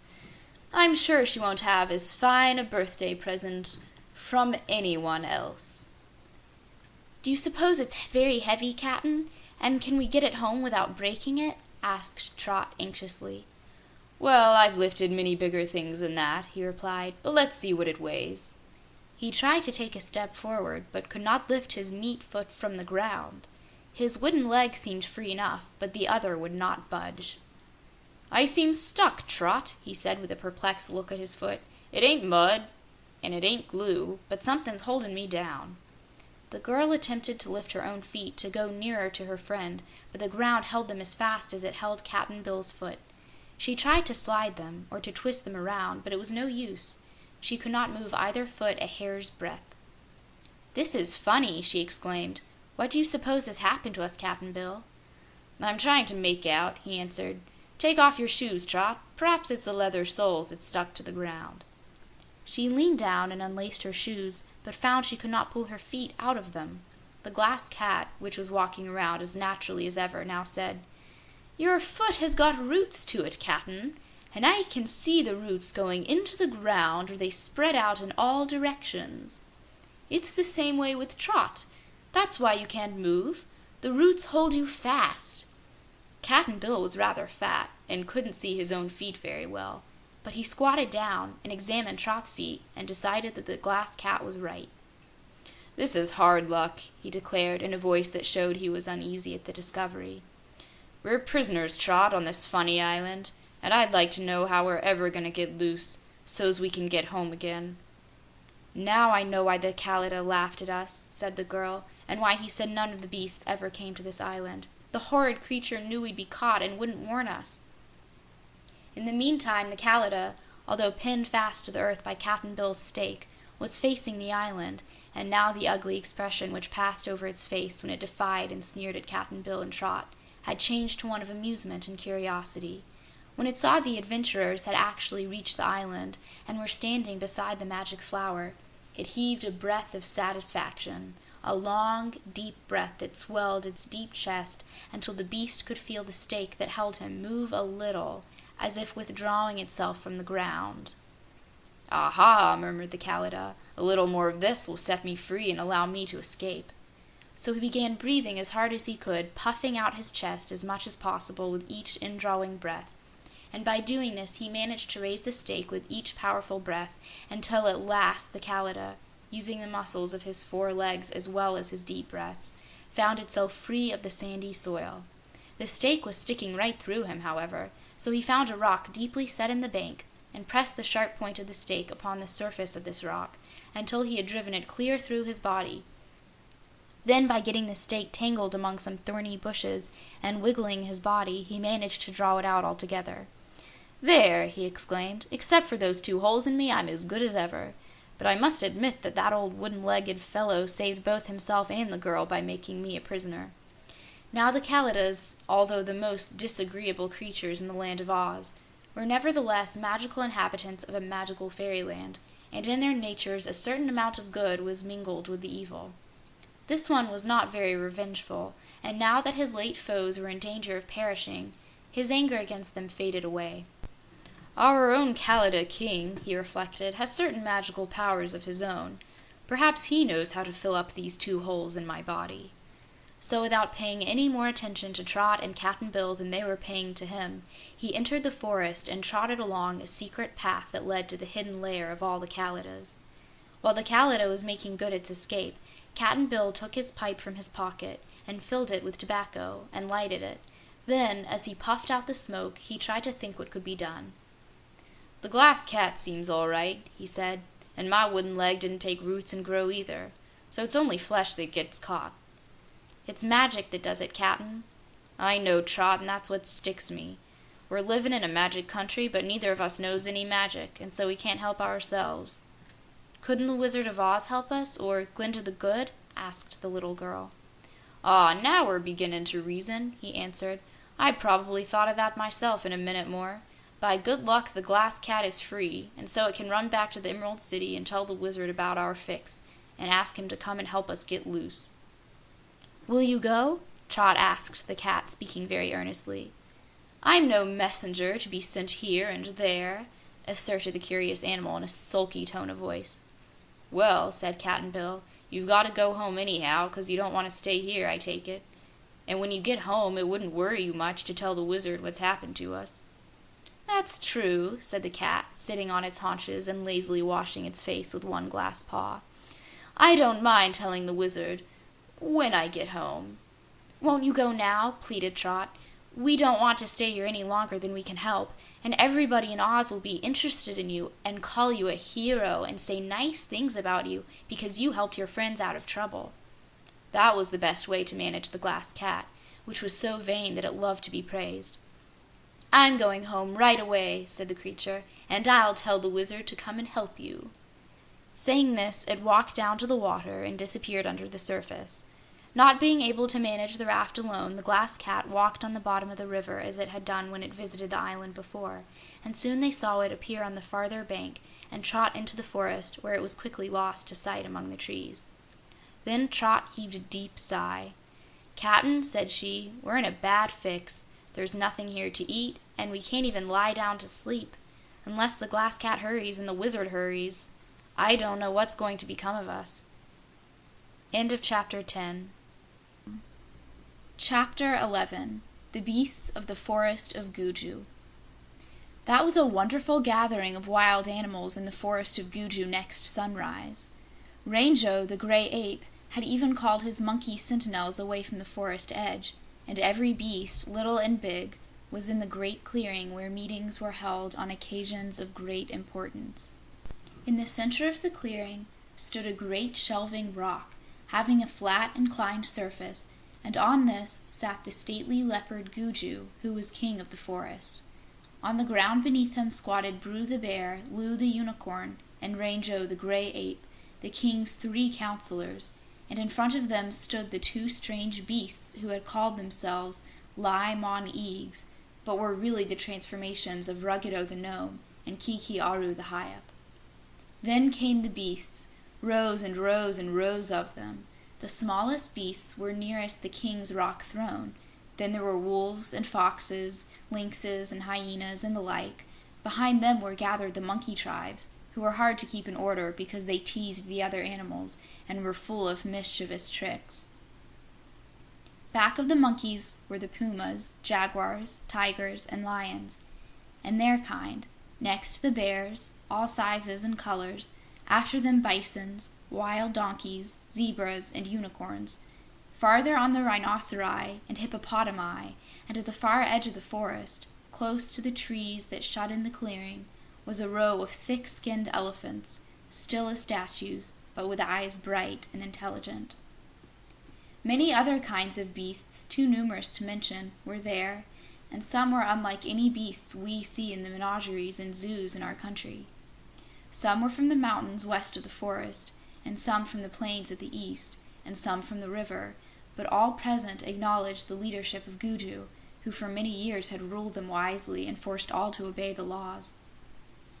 When the beasts had taken their places in the clearing, and the rising sun was shooting its first bright rays over the treetops, King Gugu rose on his throne.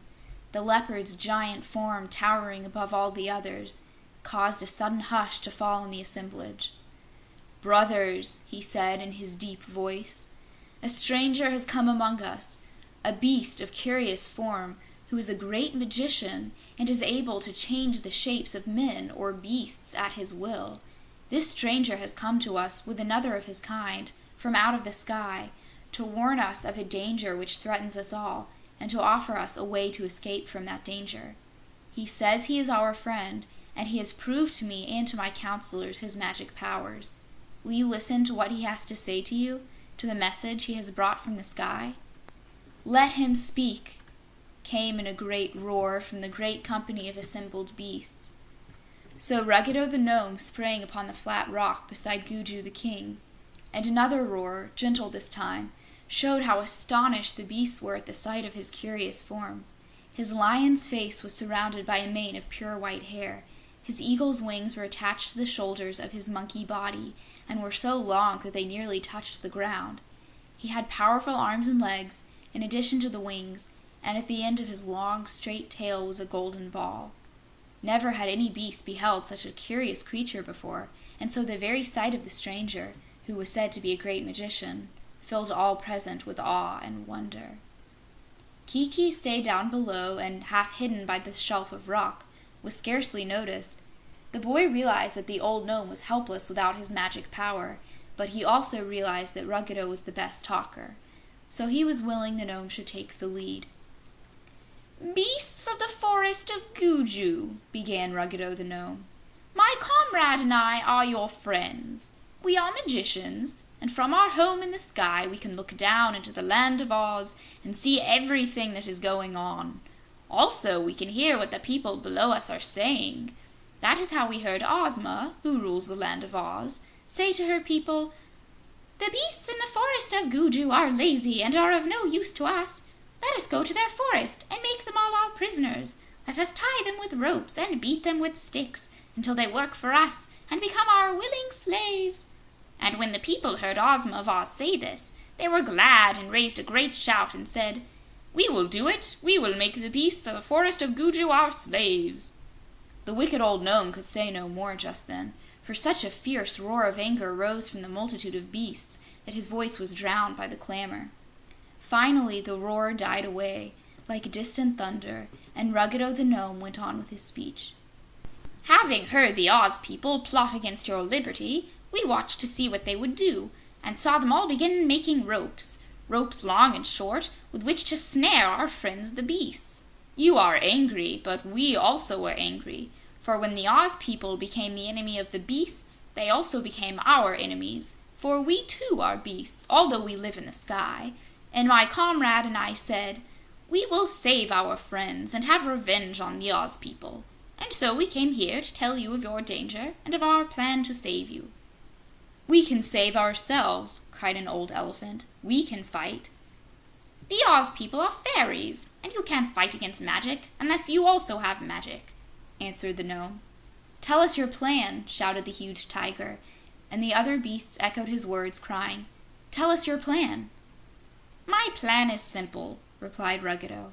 "By our magic, we will transform all you animals into men and women, like the Oz people, and we will transform all the Oz people into beasts. You can then live in the fine houses of the land of Oz, and eat the fine food of the Oz people, and wear their fine clothes, and sing and dance and be happy. And the Oz people, having become beasts, will have to live here in the forest and hunt and fight for food, and often go hungry, as you do now, and have no place to sleep but a bed of leaves or a hole in the ground. Having become men and women, you beasts will have all the comforts you desire. And having become beasts, the Oz people will be very miserable. That is our plan, and if you agree to it, we will all march at once into the land of Oz and quickly conquer our enemies." When the stranger ceased speaking, a great silence fell on the assemblage, for the beasts were thinking of what he had said. Finally, one of the walruses asked, "Can you really transform beasts into men and men into beasts?" He can!" cried Lou the Unicorn, prancing up and down in an excited manner. "He transformed me only last evening, and he can transform us all." Gugu the King now stepped forward. "You have heard the stranger speak," said he, "and now you must answer him. It is for you to decide. Shall we agree to this plan or not?" "Yes!" shouted some of the animals. "No!" shouted others, and some were yet silent. Gugu looked around the great circle. "Take more time to think," he suggested. "Your answer is very important. Up to this time, we have had no trouble with the Oz people, but we are proud and free and never will become slaves.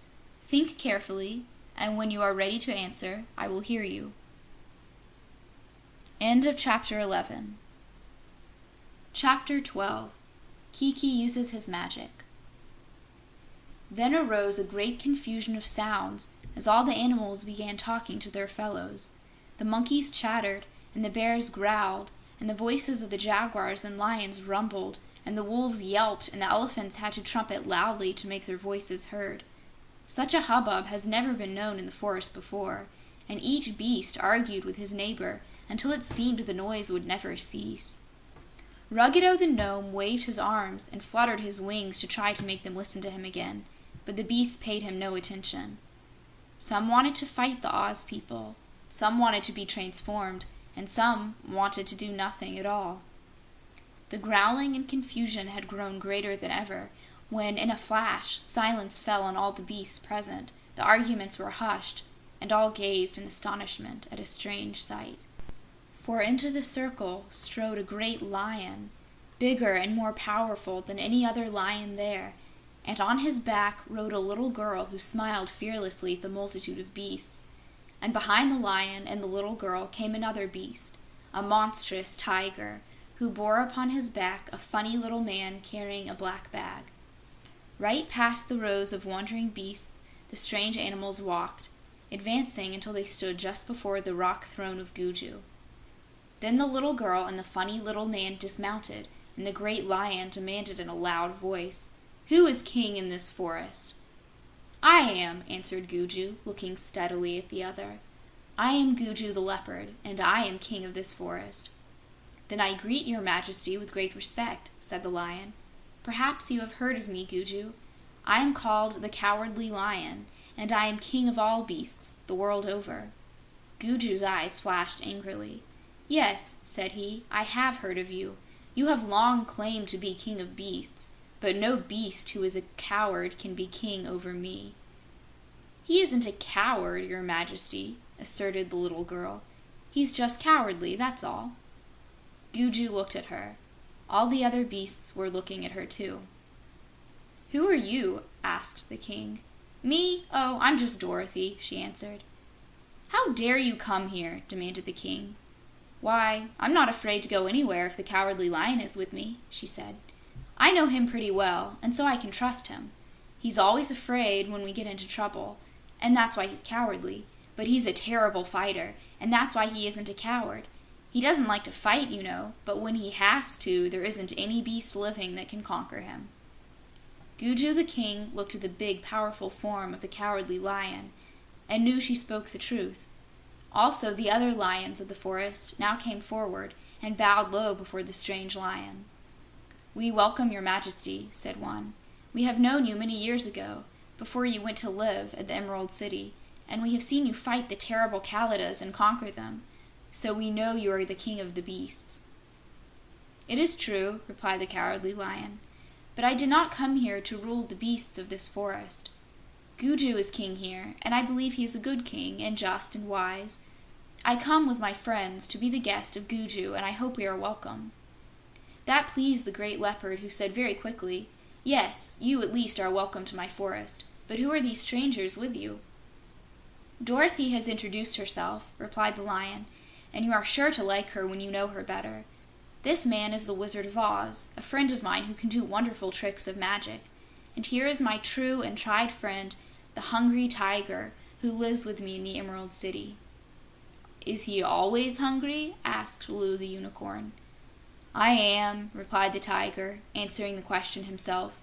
"I am always hungry for fat babies." "Can't you find any fat babies in Oz to eat?" inquired Loo the Unicorn. "Oh, there are plenty of them, of course," said the Tiger. "But unfortunately, I have such a tender conscience that it won't allow me to eat babies. So I'm always hungry for 'em and never can eat 'em, because my conscience won't let me." Now, of all the surprised beasts in that clearing, not one was so much surprised at the sudden appearance of these four strangers as Ruggedo the Gnome. He was frightened, too, for he recognized them as his most powerful enemies, but he also realized that they could not know he was the former King of the Gnomes because of the beast's form he wore, which disguised him so effectually. So he took courage and resolved that the Wizard and Dorothy should not defeat his plans. It was hard to tell just yet what the vast assemblage of beasts thought of the new arrivals. Some glared angrily at them, but more of them seemed to be curious and wondering. All were interested, however, and they kept very quiet and listened carefully to all that was said. Kiki Aru, who had remained unnoticed in the shadow of the rock, was at first more alarmed by the coming of the strangers than even Ruggedo was, and the boy told himself that unless he acted quickly and without waiting to ask the advice of the old gnome, their conspiracy was likely to be discovered, and all their plans to conquer and rule Oz be defeated. Kiki didn't like the way Ruggedo acted either, for the former King of the Gnomes wanted to do everything his own way, and made the boy, who alone possessed the power of transformations, obey his orders as if he were a slave.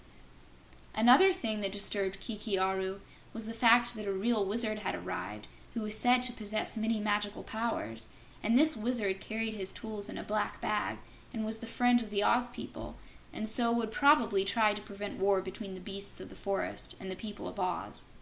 All these things passed through the mind of the Hyup boy while the Cowardly Lion and Gugu the King were talking together, and that was why he now began to do several strange things. He had found a place near to the point where he stood, where there was a deep hollow in the rock, so he put his face into this hollow and whispered softly, so he would not be heard, "I want the Wizard of Oz to become a fox. Pyrzqxgl."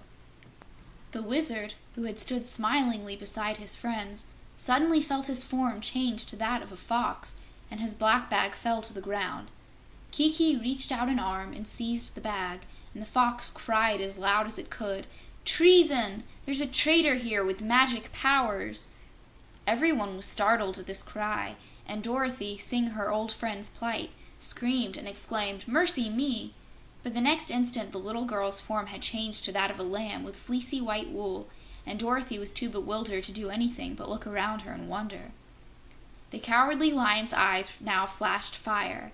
He crouched low and lashed the ground with his tail, and gazed around to discover who the treacherous magician might be.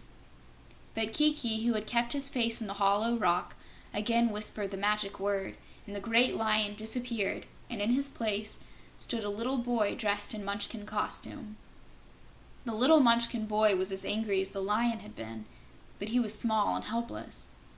Ruggedo the gnome saw what was happening and was afraid Kiki would spoil all his plans, so he leaned over the rock and shouted, "Stop, Kiki! Stop!" Kiki would not stop, however. Instead, he transformed the gnome into a goose, to Ruggedo's horror and dismay. But the Hungry Tiger had witnessed all these transformations, and he was watching to see which of those present was to blame for them. When Ruggedo spoke to Kiki, the Hungry Tiger knew that he was the magician, so he made a sudden spring and hurled his great body full upon the form of the Li-Mon-Eag crouching against the rock. Kiki didn't see the tiger coming, because his face was still in the hollow, and the heavy body of the tiger bore him to the earth, just as he said, "Pyrzqxgl" for the 5th time. So now the tiger, which was crushing him, changed to a rabbit, and relieved of its weight, Kiki sprang up and, spreading his eagle's wings, flew into the branches of a tree, where no beast could easily reach him. He was not an instant too quick in doing this, for Gugu the King had crouched on the rock's edge and was about to spring on the boy. From his tree, Kiki transformed Gugu into a fat Gillikin woman, and laughed aloud to see how the woman pranced with rage, and how astonished all the beasts were at their king's new shape. The beasts were frightened too, fearing they would share the fate of Gugu, so a stampede began when Rango the gray ape sprang into the forest, and Bru the bear and Lu the unicorn followed as quickly as they could. The elephants backed into the forest, and all the other animals, big and little, rushed after them, scattering through the jungles until the clearing was far behind. The monkeys scrambled into the trees and swung themselves from limb to limb to avoid being trampled upon by the bigger beasts, and they were so quick that they distanced all the rest. A panic of fear seemed to have overtaken the forest people, and they got as far away from the terrible magician as they possibly could.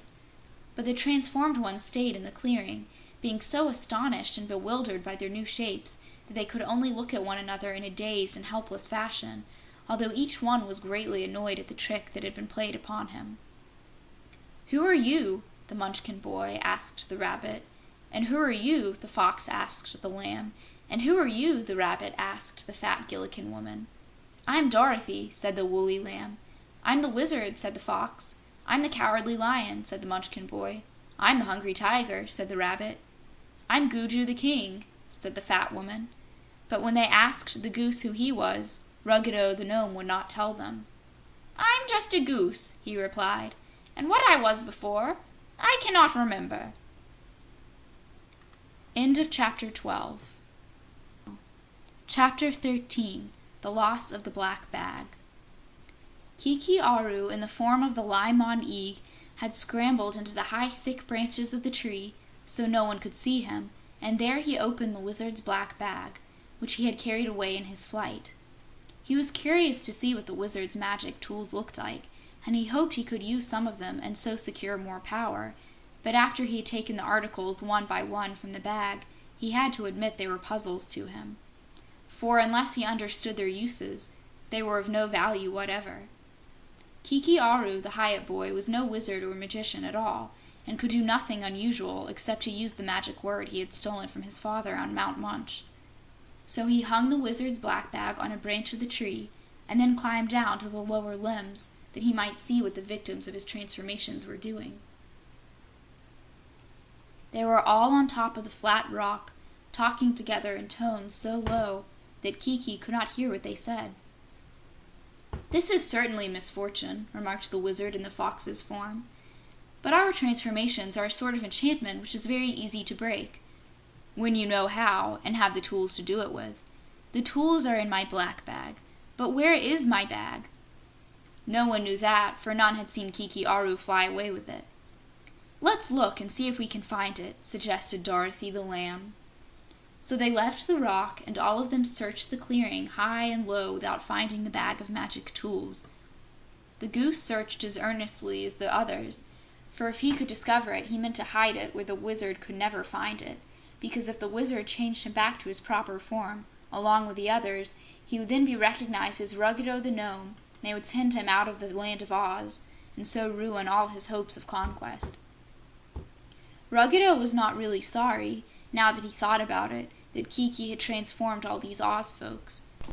The forest beasts, it was true, had been so frightened that they would now never consent to be transformed into men, but Kiki could transform them against their will, and once they were all in human forms, it would not be impossible to induce them to conquer the Oz people. So all was not lost, thought the old gnome, and the best thing for him to do was to rejoin the Hyup boy, who had the secret of the transformations. So having made sure the Wizard's black bag was not in the clearing, the goose wandered away through the trees when the others were not looking, and when out of their hearing he began calling, "Kiki Aru! Kiki Aru! Quack! Quack! Kiki Aru!" The boy and the woman, the fox, the lamb, and the rabbit, not being able to find the bag, went back to the rock, all feeling exceedingly strange. "Where's the goose?" asked the Wizard. "He must have run away," replied Dorothy. "I wonder who he was." "I think," said Gugu the King, who was the fat woman, "that the goose was a stranger who proposed that we make war upon the Oz people. If so, his transformation was merely a trick to deceive us, and he has now gone to join his comrade, that wicked Li-Mon-Eag who obeyed all his commands." "What shall we do now?" asked Dorothy. "Shall we go back to the Emerald City as we are, and then visit Glinda the Good and ask her to break the enchantments?" "I think so," replied the Wizard Fox, "and we can take Gugu the King with us and have Glinda restore him to his natural shape. But I hate to leave my bag of magic tools behind me, for without it I shall lose much of my power as a wizard. Also, if I go back to the Emerald City in the shape of a fox, the Oz people will think I'm a poor wizard and lose their respect for me." "Let us make still another search for your tools," suggested the Cowardly Lion, "and then if we fail to find the black bag anywhere in this forest, we must go back home as we are." "Why did you come here, anyway?" inquired Gugu. "We wanted to borrow a dozen monkeys to use on Ozma's birthday," explained the Wizard. "We were going to make them small and train them to do tricks and put them inside Ozma's birthday cake." "Well," said the Forest King, "you would have to get the consent of Rango the Gray Ape to do that. He commands all the tribes of monkeys." "I'm afraid it's too late now," said Dorothy regretfully. "It was a splendid plan, but we've got troubles of our own, and I don't like being a lamb at all."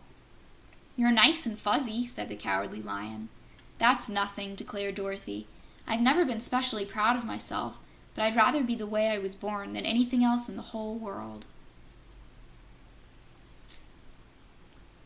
The Glass Cat, although it had some disagreeable ways and manners, nevertheless realized that Trot and Cap'n Bill were its friends, and so was quite disturbed at the fix it had gotten them into by leading them to the Isle of the Magic Flower. The ruby heart of the Glass Cat was cold and hard, but still it was a heart, and to have a heart of any sort is to have some consideration for others. But the queer, transparent creature didn't want Trot and Cap'n Bill to know it was sorry for them, and therefore it moved very slowly until it had crossed the river and was out of sight among the trees of the forest.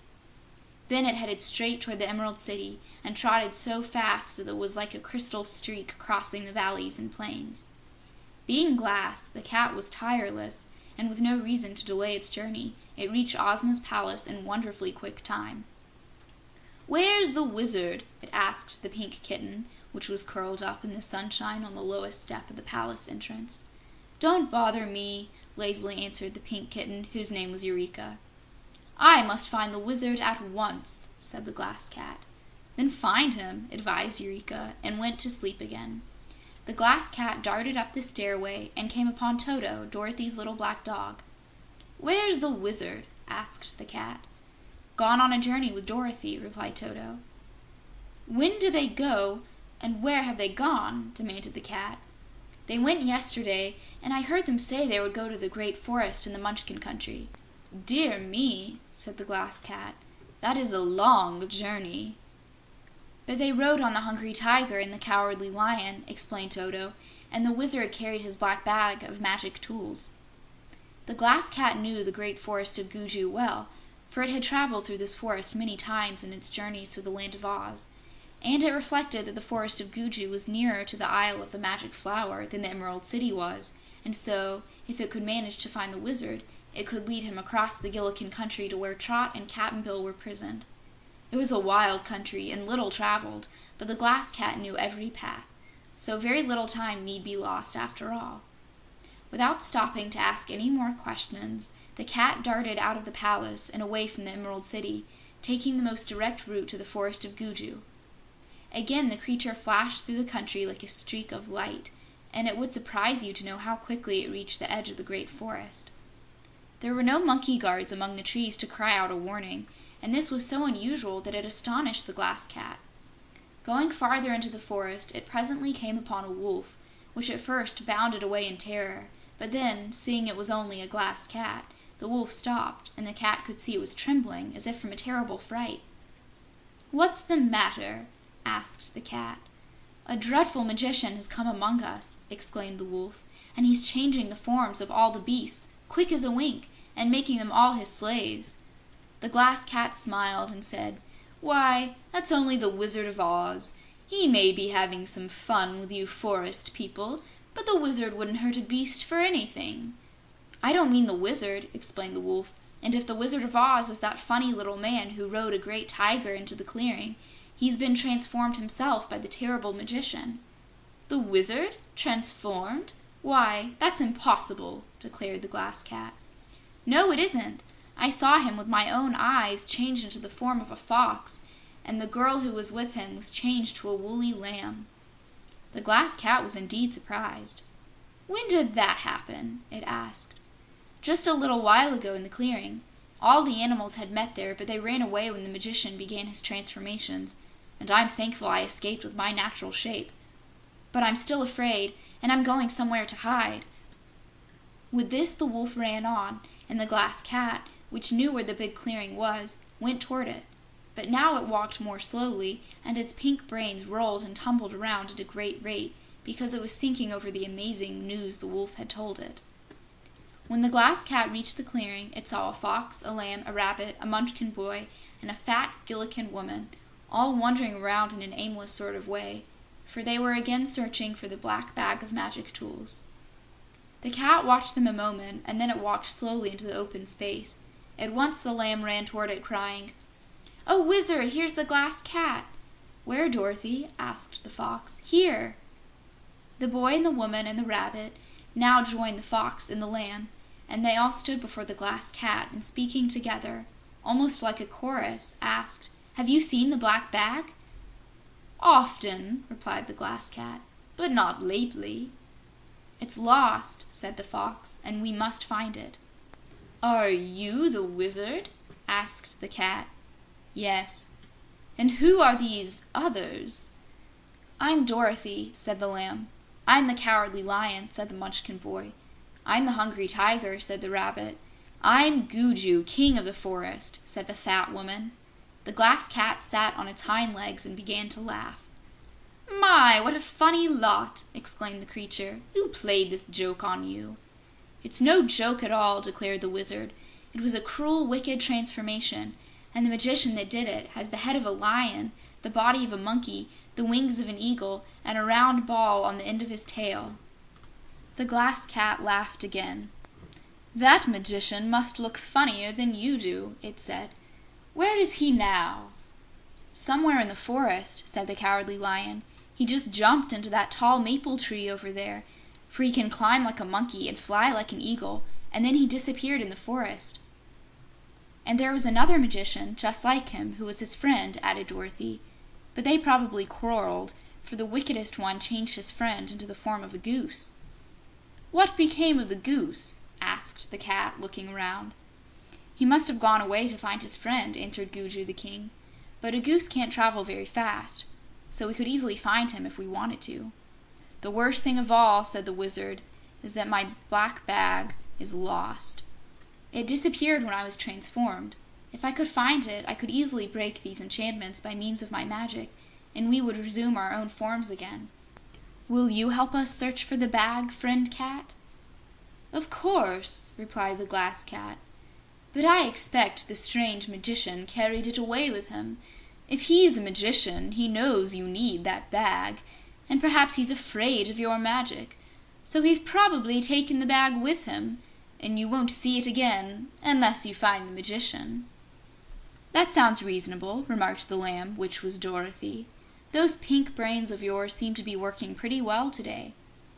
"If the Glass Cat is right," said the Wizard in a solemn voice, "there's more trouble ahead of us. That magician is dangerous, and if we go near him, he may transform us into shapes not as nice as these." "I don't see how we could be any worse off," growled Gugu, who was indignant because he was forced to appear in the form of a fat woman. "Anyway," said the Cowardly Lion, "our best plan is to find the magician and try to get the black bag from him. We may manage to steal it, or perhaps we can argue him into giving it to us." "Why not find the goose first?" asked Dorothy. "The goose will be angry at the magician, and he may be able to help us." "That isn't a bad idea," returned the Wizard. "Come on, friends, let's find that goose. We will separate and search in different directions, and the first to find the goose must bring him here, where we will all meet again in an hour." End of Chapter 13. Chapter 14. The Wizard Learns the Magic Word. Now the goose was the transformation of old Ruggedo, who was at one time king of the gnomes, and he was even more angry at Kiki Aru than were the others whose shapes had been changed. The gnome detested anything in the way of a bird, because birds lay eggs, and eggs are feared by all the gnomes more than anything else in the world. A goose is a foolish bird, too, and Ruggedo was dreadfully ashamed of the shape he was forced to wear, and it would make him shudder to reflect that the goose might lay an egg. So the gnome was afraid of himself and afraid of everything around him. If an egg touched him, he could then be destroyed, and almost any animal he met in the forest might easily conquer him, and that would be the end of old Ruggedo the gnome. Aside from these fears, however, he was filled with anger against Kiki, whom he had meant to trap by cleverly stealing from him the magic word. The boy must have been crazy to spoil everything the way he did, but Ruggedo knew that the arrival of the wizard had scared Kiki, and he was not sorry the boy had transformed the wizard and Dorothy and made them helpless. It was his own transformation that annoyed him and made him indignant, so he ran about the forest hunting for Kiki, so that he might get a better shape and coax the boy to follow his plans to conquer the land of Oz. Kiki Aru hadn't gone very far away, for he had surprised himself as well as the others by the quick transformations and was puzzled as to what to do next. Ruggedo the gnome was overbearing and tricky, and Kiki knew he was not to be depended on, But the gnome could plan and plot, which the Hyup boy was not wise enough to do, and so, when he looked down through the branches of a tree and saw a goose waddling along below, and heard it cry out, "Kiki Aru! Quack, quack, Kiki Aru!" the boy answered in a low voice, "Here I am," and swung himself down to the lowest limb of the tree. The goose looked up and saw him. "You've bungled things in a dreadful way," exclaimed the goose. "Why did you do it?" "Because I wanted to," answered Kiki. "You acted as if I was your slave, and I wanted to show these forest people that I am more powerful than you." The goose hissed softly, but Kiki did not hear that. Old Ruggedo quickly recovered his wits and muttered to himself, "This boy is the goose, although it is I who wear the goose's shape. I will be gentle with him now and fierce with him when I have him in my power." Then he said aloud to Kiki, "Well, hereafter I will be content to acknowledge you the master. You bungled things, as I said, but we can still conquer Oz." "How?" asked the boy.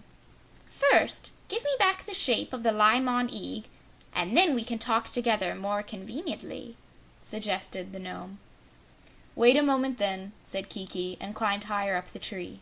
There he whispered the magic word, and the goose became a Li-Mon-Eag, as he had been before. "Good," said the gnome, well pleased, as Kiki joined him by dropping down from the tree. "Now let us find a quiet place where we can talk without being overheard by the beasts." So the two started away and crossed the forest until they came to a place where the trees were not so tall nor so close together, and among these scattered trees was another clearing, not so large as the first one, where the meeting of the beasts had been held. Standing on the edge of this clearing and looking across it, they saw the trees on the farther side full of monkeys, who were chattering together at a great rate of the sights they had witnessed at the meeting. The old gnome whispered to Kiki not to enter the clearing or allow the monkeys to see them. "Why not?" asked the boy, drawing back. "Because these monkeys are to be our army, the army which will conquer Oz," said the gnome. "Sit down here with me, Kiki, and keep quiet, and I will explain to you my plan." Now neither Kiki Aru nor Ruggedo had noticed that a sly fox had followed them all the way from the tree where the goose had been transformed to the Li-Mon-Eag. Indeed, this fox, who was none other than the Wizard of Oz, had witnessed the transformation of the goose, and now decided he would keep watch on the conspirators and see what they would do next. A fox can move through a forest very softly, without making any noise, and so the wizard's enemies did not suspect his presence. But when they sat down by the edge of the clearing to talk, with their backs toward him, the wizard did not know whether to risk being seen by creeping closer to hear what they said, or whether it would be better for him to hide himself until they moved on again. While he considered this question, he discovered near him a great tree which had a hollow trunk, and there was a round hole in this tree, about 3 feet above the ground. The wizard fox decided it would be safer for him to hide inside the hollow tree, so he sprang into the hole and crouched down in the hollow so that his eyes just came to the edge of the hole by which he had entered, and from here he watched the forms of the 2 Li-Mon-Eags. "This is my plan," said the gnome to Kiki, speaking so low that the wizard could only hear the rumble of his voice. "Since you can transform anything into any form you wish, we will transform these monkeys into an army, and with that army we will conquer the Oz people." "The monkeys won't make much of an army," objected Kiki. "We need a great army, not a numerous one," responded the gnome. "You will transform each monkey into a giant man, dressed in a fine uniform and armed with a sharp sword. There are 50 monkeys over there, and 50 giants would make as big an army as we need." "What will they do with the swords?" asked Kiki. "Nothing can kill the Oz people." "True," said Ruggedo. "The Oz people cannot be killed, but they can be cut into small pieces, and while every piece will still be alive, we can scatter the pieces around so that they will be quite helpless. Therefore, the Oz people will be afraid of the swords of our army, and we will conquer them with ease." "That seems like a good idea," replied the boy approvingly. "And in such a case, we need not bother with the other beasts of the forest." "No, you have frightened the beasts, and they would no longer consent to assist us in conquering Oz. But those monkeys are foolish creatures. and once they are transformed to giants, they will do just as we say and obey our commands. Can you transform them all at once?" "No, I must take one at a time," said Kiki.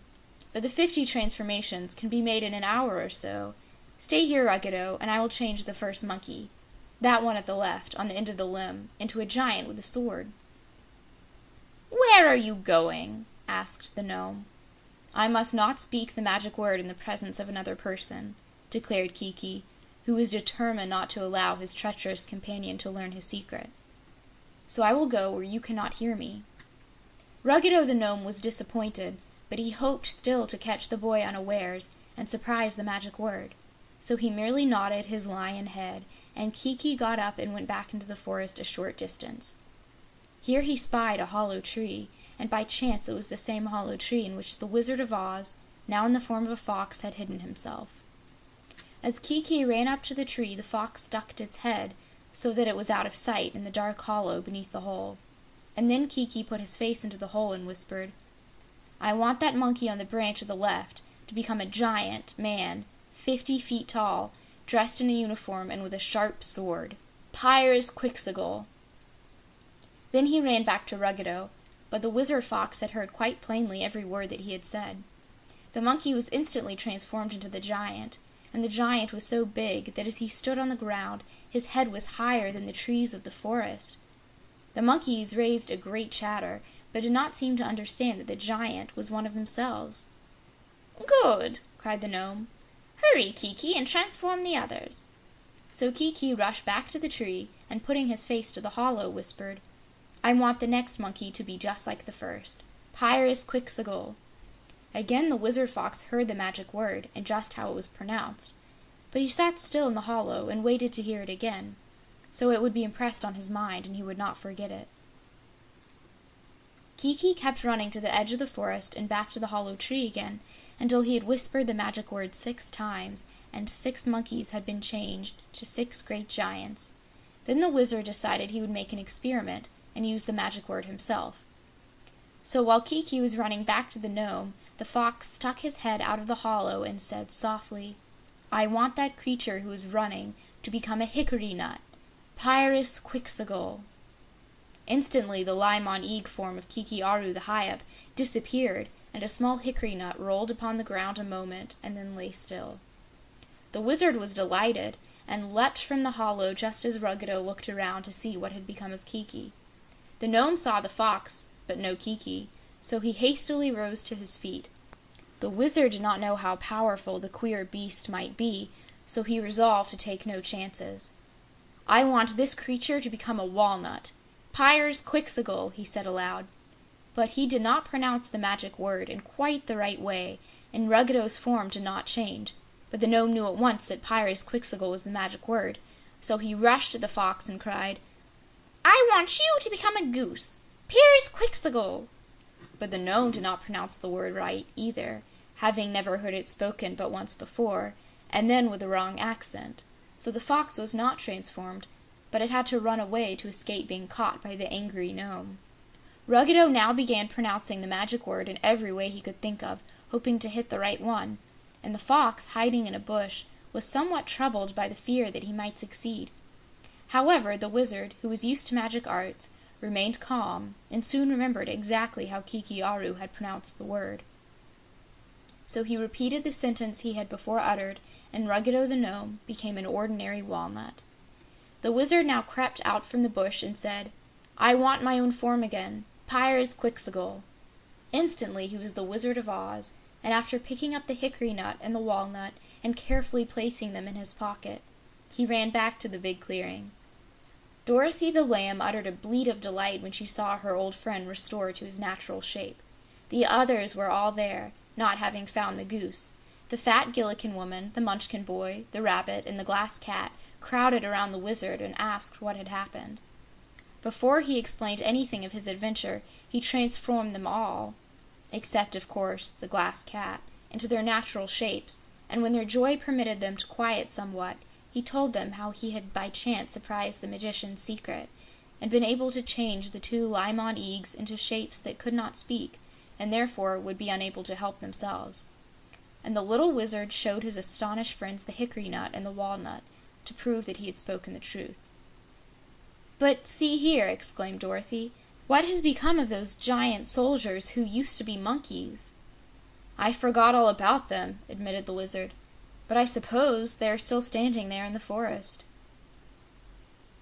End of Chapter 14. Chapter 15. The Lonesome Duck. Trot and Cap'n Bill stood before the magic flower, actually rooted to the spot. "Aren't you hungry, Cap'n?" asked the little girl with a long sigh, for she had been standing there for hours and hours. "Well," replied the sailor man, "I ain't sayin' as I couldn't eat, Trot, if a dinner was handy, but I guess old folks don't get as hungry as young folks do." "I'm not sure about that, Cap'n Bill," she said thoughtfully. "Age might make a difference, but seems to me size would make a bigger difference. Seeing you're twice as big as me, you ought to be twice as hungry." "I hope I am," he rejoined, "for I can stand it a while longer. I do hope the Glass Cat will hurry, and I hope the Wizard won't waste time a-comin' to us." Trot sighed again and watched the wonderful magic flower, because there was nothing else to do. Just now a lovely group of pink peonies budded and bloomed, but soon they faded away and a mass of deep blue lilies took their place. Then some yellow chrysanthemums blossomed on the plant, and when they had opened all their petals and reached perfection, they gave way to a lot of white floral balls spotted with crimson, a flower Trot had never seen before. "But I get awful tired watchin' flowers and flowers and flowers," she said impatiently. "They're mighty pretty," observed Cap'n Bill. "I know, and if a person could come and look at the magic flower just when she felt like it would be a fine thing, but to have to stand and watch it whether you want to or not isn't so much fun. I wish, Cap'n Bill, the thing would grow fruit for a while instead of flowers." Scarcely had she spoken when the white balls with crimson spots faded away and a lot of beautiful ripe peaches took their place. With a cry of mingled surprise and delight, Trot reached out and plucked a peach from the bush and began to eat it, finding it delicious. Cap'n Bill was somewhat dazed at the girl's wish being granted so quickly, so before he could pick a peach they had faded away and bananas took their place. "Grab one, Cap'n!" exclaimed Trot, and even while eating the peach, she seized a banana with her other hand and tore it from the bush. The old sailor was still bewildered. He put out a hand indeed, but he was too late, for now the bananas disappeared and lemons took their place. "Pshaw!" cried Trot. "You can't eat those things. But watch out, Cap'n, for something else." Coconuts appeared next, but Cap'n Bill shook his head. "Can't crack 'em," he remarked, "'cause we haven't anything handy to smash 'em with." "Well, take one anyhow," advised Trot. But the coconuts were gone now, and a deep purple, pear-shaped fruit, which was unknown to them, took their place. Again Cap'n Bill hesitated, and Trot said to him, "You ought to have captured a peach and a banana, as I did. If you're not careful, Cap'n, you'll miss all your chances. Here, I'll divide my banana with you." Even as she spoke, the magic plant was covered with big red apples growing on every branch, and Cap'n Bill hesitated no longer. He grabbed with both hands and picked 2 apples, while Trot had only time to secure one before they were gone. "It's curious," remarked the sailor, munching his apple, "how these fruits keep good when you've picked 'em, but disappear into thin air if they're left on the bush." "The whole thing is curious," declared the girl, "and it couldn't exist in any country but this, where magic is so common. Those are limes. Don't pick 'em, for they'd pucker up your mouth, and ooh, here come plums!" And she tucked her apple in her apron pocket and captured 3 plums, each one almost as big as an egg, before they disappeared. Cap'n Bill got some too, but both were too hungry to fast any longer, so they began eating their apples and plums and let the magic bush bear all sorts of fruits, one after another. The Cap'n stopped once to pick a fine cantaloupe which he held under his arm, and Trot, having finished her plums, got a handful of cherries and an orange. But when almost every sort of fruit had appeared on the bush, the crop ceased and only flowers as before bloomed upon it. "I wonder why it changed back," mused Trot, who was not worried because she had enough fruit to satisfy her hunger. "Well, you only wished it would bear fruit for a while," said the sailor, "and it did. P'raps if you'd said forever, Trot, it would have always been fruit." "But why should my wish be obeyed?" asked the girl. "I'm not a fairy or a wizard or any kind of a magic maker." "I guess," replied Cap'n Bill, "that this little island is a magic island, and any folks on it can tell the bush what to produce, and it'll produce it." "Do you think I could wish for anything else, Cap'n, and get it?" she inquired anxiously. "What are you thinking of, Trot?" "I'm thinking of wishing that these roots on our feet would disappear and let us free." "Try it, Trot. So she tried it, and the wish had no effect whatever. "Try it yourself, Cap'n," she suggested. Then Cap'n Bill made the wish to be free, with no better result. "No," said he, "it's no use. The wishes only affect the magic plant. But I'm glad we can make it bear fruit, 'cause now we know we won't starve before the Wizard gets to us." "But I'm gettin' tired standing here so long," complained the girl. "If I could only lift one foot and rest it, I'd feel better." "Same with me, Trot. I've noticed that if you've got to do a thing and can't help yourself, it gets to be a hardship mighty quick." "Folks that can raise their feet don't appreciate what a blessing it is," said Trot thoughtfully. "I never knew before what fun it is to raise one foot and then another any time you feel like it." "There's lots of things folks don't appreciate," replied the sailor man. "If somethin' would most stop your breath, you'd think breathin' easy was the finest thing in life. When a person's well, he don't realize how jolly it is, but when he gets sick he 'members the time he was well and wishes that time would come back. Most folks forget to thank God for givin' 'em 2 good legs till they lose one of 'em, like I did. And then it's too late, 'cept to praise God for leavin' one." "Your wooden leg ain't so bad, Cap'n," she remarked, looking at it critically. "Anyhow, it don't take root on a magic island, like our meat legs do." "I ain't complainin'," said Cap'n Bill. "What's that swimmin' towards us, Trot?" he added, looking over the magic flower and across the water. The girl looked too, and then she replied, "It's a bird of some sort. It's like a duck, only I never saw a duck have so many colors." The bird swam swiftly and gracefully toward the Magic Isle, and as it drew nearer, its gorgeously colored plumage astonished them. The feathers were of many hues of glistening greens and blues and purples, and it had a yellow head with a red plume, and pink, white, and violet in its tail. When it reached the isle, it came ashore and approached them, waddling slowly and turning its head first to one side and then to the other, so as to see the girl and the sailor better. "You're strangers," said the bird, coming to a halt near them, "and you've been caught by the Magic Isle and made prisoners." "Yes," returned Trot with a sigh, "we're rooted. But I hope we won't grow." "You'll grow small," said the bird. "You'll keep growing smaller every day until by and by there'll be nothing left of you. That's the usual way on this Magic Isle." "How do you know about it? And who are you, anyhow?" asked Cap'n Bill.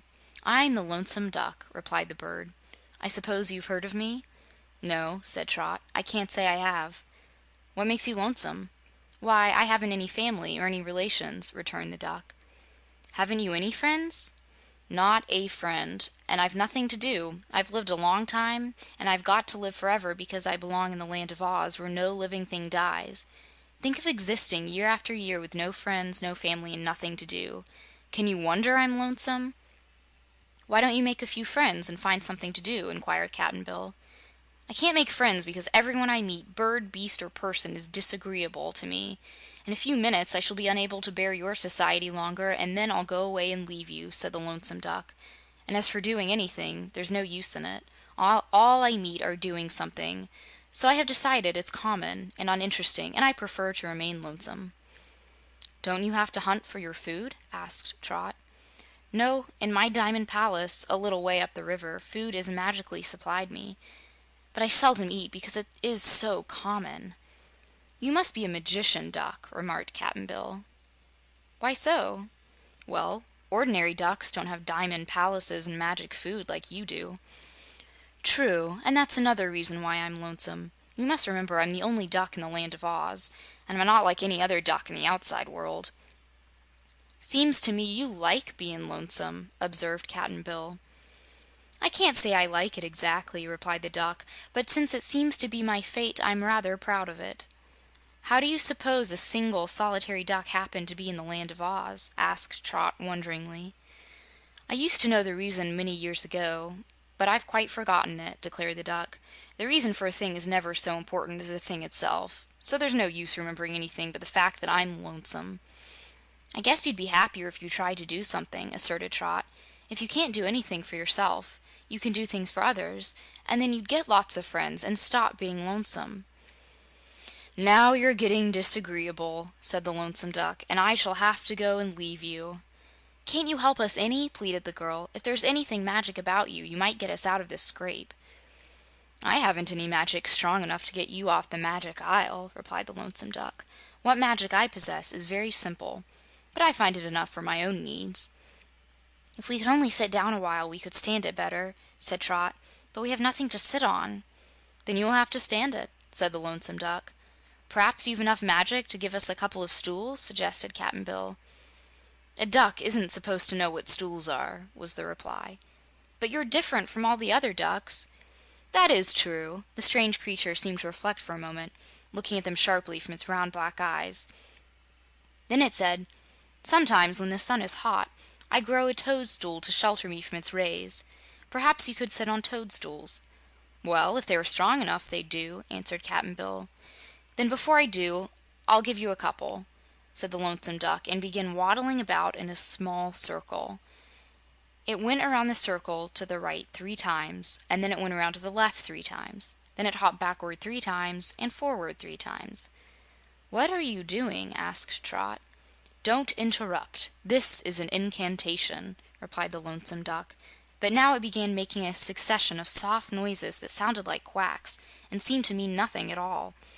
And it kept up these sounds so long that Trot finally exclaimed, "Can't you hurry up and finish that cantation? If it takes all summer to make a couple of toadstools, you're not much of a magician." "I told you not to interrupt," said the Lonesome Duck, sternly. "If you get too disagreeable, you'll drive me away before I finish this incantation." Trot kept quiet after the rebuke, and the duck resumed the quacky muttering. Cap'n Bill chuckled a little to himself and remarked to Trot in a whisper, "For a bird that ain't got anything to do, this Lonesome Duck is makin' considerable fuss. And I ain't sure, after all, his toadstools would be worth sittin' on." Even as he spoke, the sailor man felt something touch him from behind, and turning his head, he found a big toadstool in just the right place and of just the right size to sit upon. There was one behind Trot, too, and with a cry of pleasure, the little girl sank back upon it and found it a very comfortable seat. Solid, yet almost like a cushion.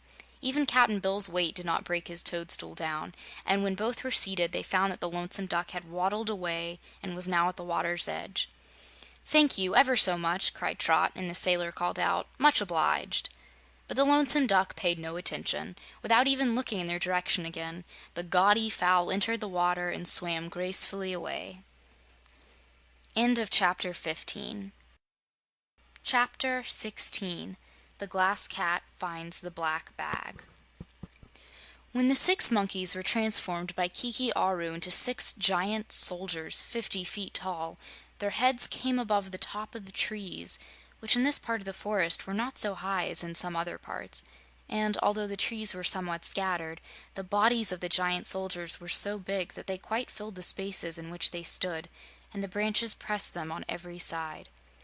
Of course, Kiki was foolish to have made his soldiers so big, for now they could not get out of the forest. Indeed, they could not stir a step, but were imprisoned by the trees. Even had they been in the little clearing, they could not have made their way out of it, but they were a little beyond the clearing. At first, the other monkeys who had not been enchanted were afraid of the soldiers and hastily quitted the place. But soon finding that the green men stood stock still, although grunting indignantly at their transformation, the band of monkeys returned to the spot and looked at them curiously, not guessing that they were really monkeys and their own friends. The soldiers couldn't see them, their heads being above the trees. They could not even raise their arms or draw their sharp swords, so closely were they held by the leafy branches. So the monkeys, finding the giants helpless, began climbing up their bodies, and presently all the band were perched on the shoulders of the giants and peering into their faces. "I'm Ebu, your father," cried one soldier to a monkey who had perched upon his left ear. "But some cruel person has enchanted me." "I'm your Uncle Peeker," said another soldier to another monkey. So very soon all the monkeys knew the truth and were sorry for their friends and relations, and angry at the person, whoever it was, who had transformed them. There was a great chattering among the treetops, and the noise attracted other monkeys, so that the clearing and all the trees around were full of them. Rango, the gray ape, who's the chief of all the monkey tribes of the forest, heard the uproar and came to see what was wrong with his people. Rango, being wiser and more experienced, at once knew that the strange magician who looked like a mixed-up beast was responsible for the transformations. He realized that the 6 giant soldiers were helpless prisoners because of their size, and knew he was powerless to release them. So, although he feared to meet the terrible magician, he hurried away to the great clearing to tell Gugu the king what had happened, and to try to find the Wizard of Oz and get him to save his 6 enchanted subjects. Rango darted into the great clearing just as the Wizard had restored all the enchanted ones around him to their proper shapes, and the Gray Ape was glad to hear that the wicked magician beast had been conquered. "But now, O mighty Wizard, you must come with me to where 6 of my people are transformed into 6 great giant men," he said. "For if they are allowed to remain there, their happiness and their future lives will be ruined." The Wizard did not reply at once, for he was thinking this a good opportunity to win Rango's consent to his taking monkeys to the Emerald City for Ozma's birthday cake. "It is a great thing you ask of me, O Rango the Great Ape," said he, "for the bigger the giants are, the more powerful their enchantment, and the more difficult it will be to restore them to their natural forms. However, I will think it over." Then the Wizard went to another part of the clearing and sat on a log and appeared to be in deep thought. The Glass Cat had been greatly interested in the Gray Ape's story and was curious to see what the giant soldiers looked like. Hearing that their heads extended above the treetops, the Glass Cat decided that if it climbed the tall avocado tree that stood at the side of the clearing, it might be able to see the giants' heads. So, without mentioning her errand, the crystal creature went to the tree and, by sticking her sharp glass claws in the bark, easily climbed the tree to its very top, and looking over the forest, saw the 6 giant heads, although they were now a long way off. It was indeed a remarkable sight, for the huge heads had immense soldier caps on them, with red and yellow plumes, and looked very fierce and terrible, although the monkey hearts of the giants were at that moment filled with fear. Having satisfied her curiosity, the Glass Cat began to climb down from the tree more slowly. Suddenly she discerned the Wizard's black bag hanging from a limb of the tree. She grasped the black bag in her glass teeth, and, although it was rather heavy for so small an animal, managed to get it free and to carry it safely down to the ground. Then she looked around for the Wizard, and seeing him seated upon the stump, she hid the black bag among some leaves, and then went over to where the Wizard sat.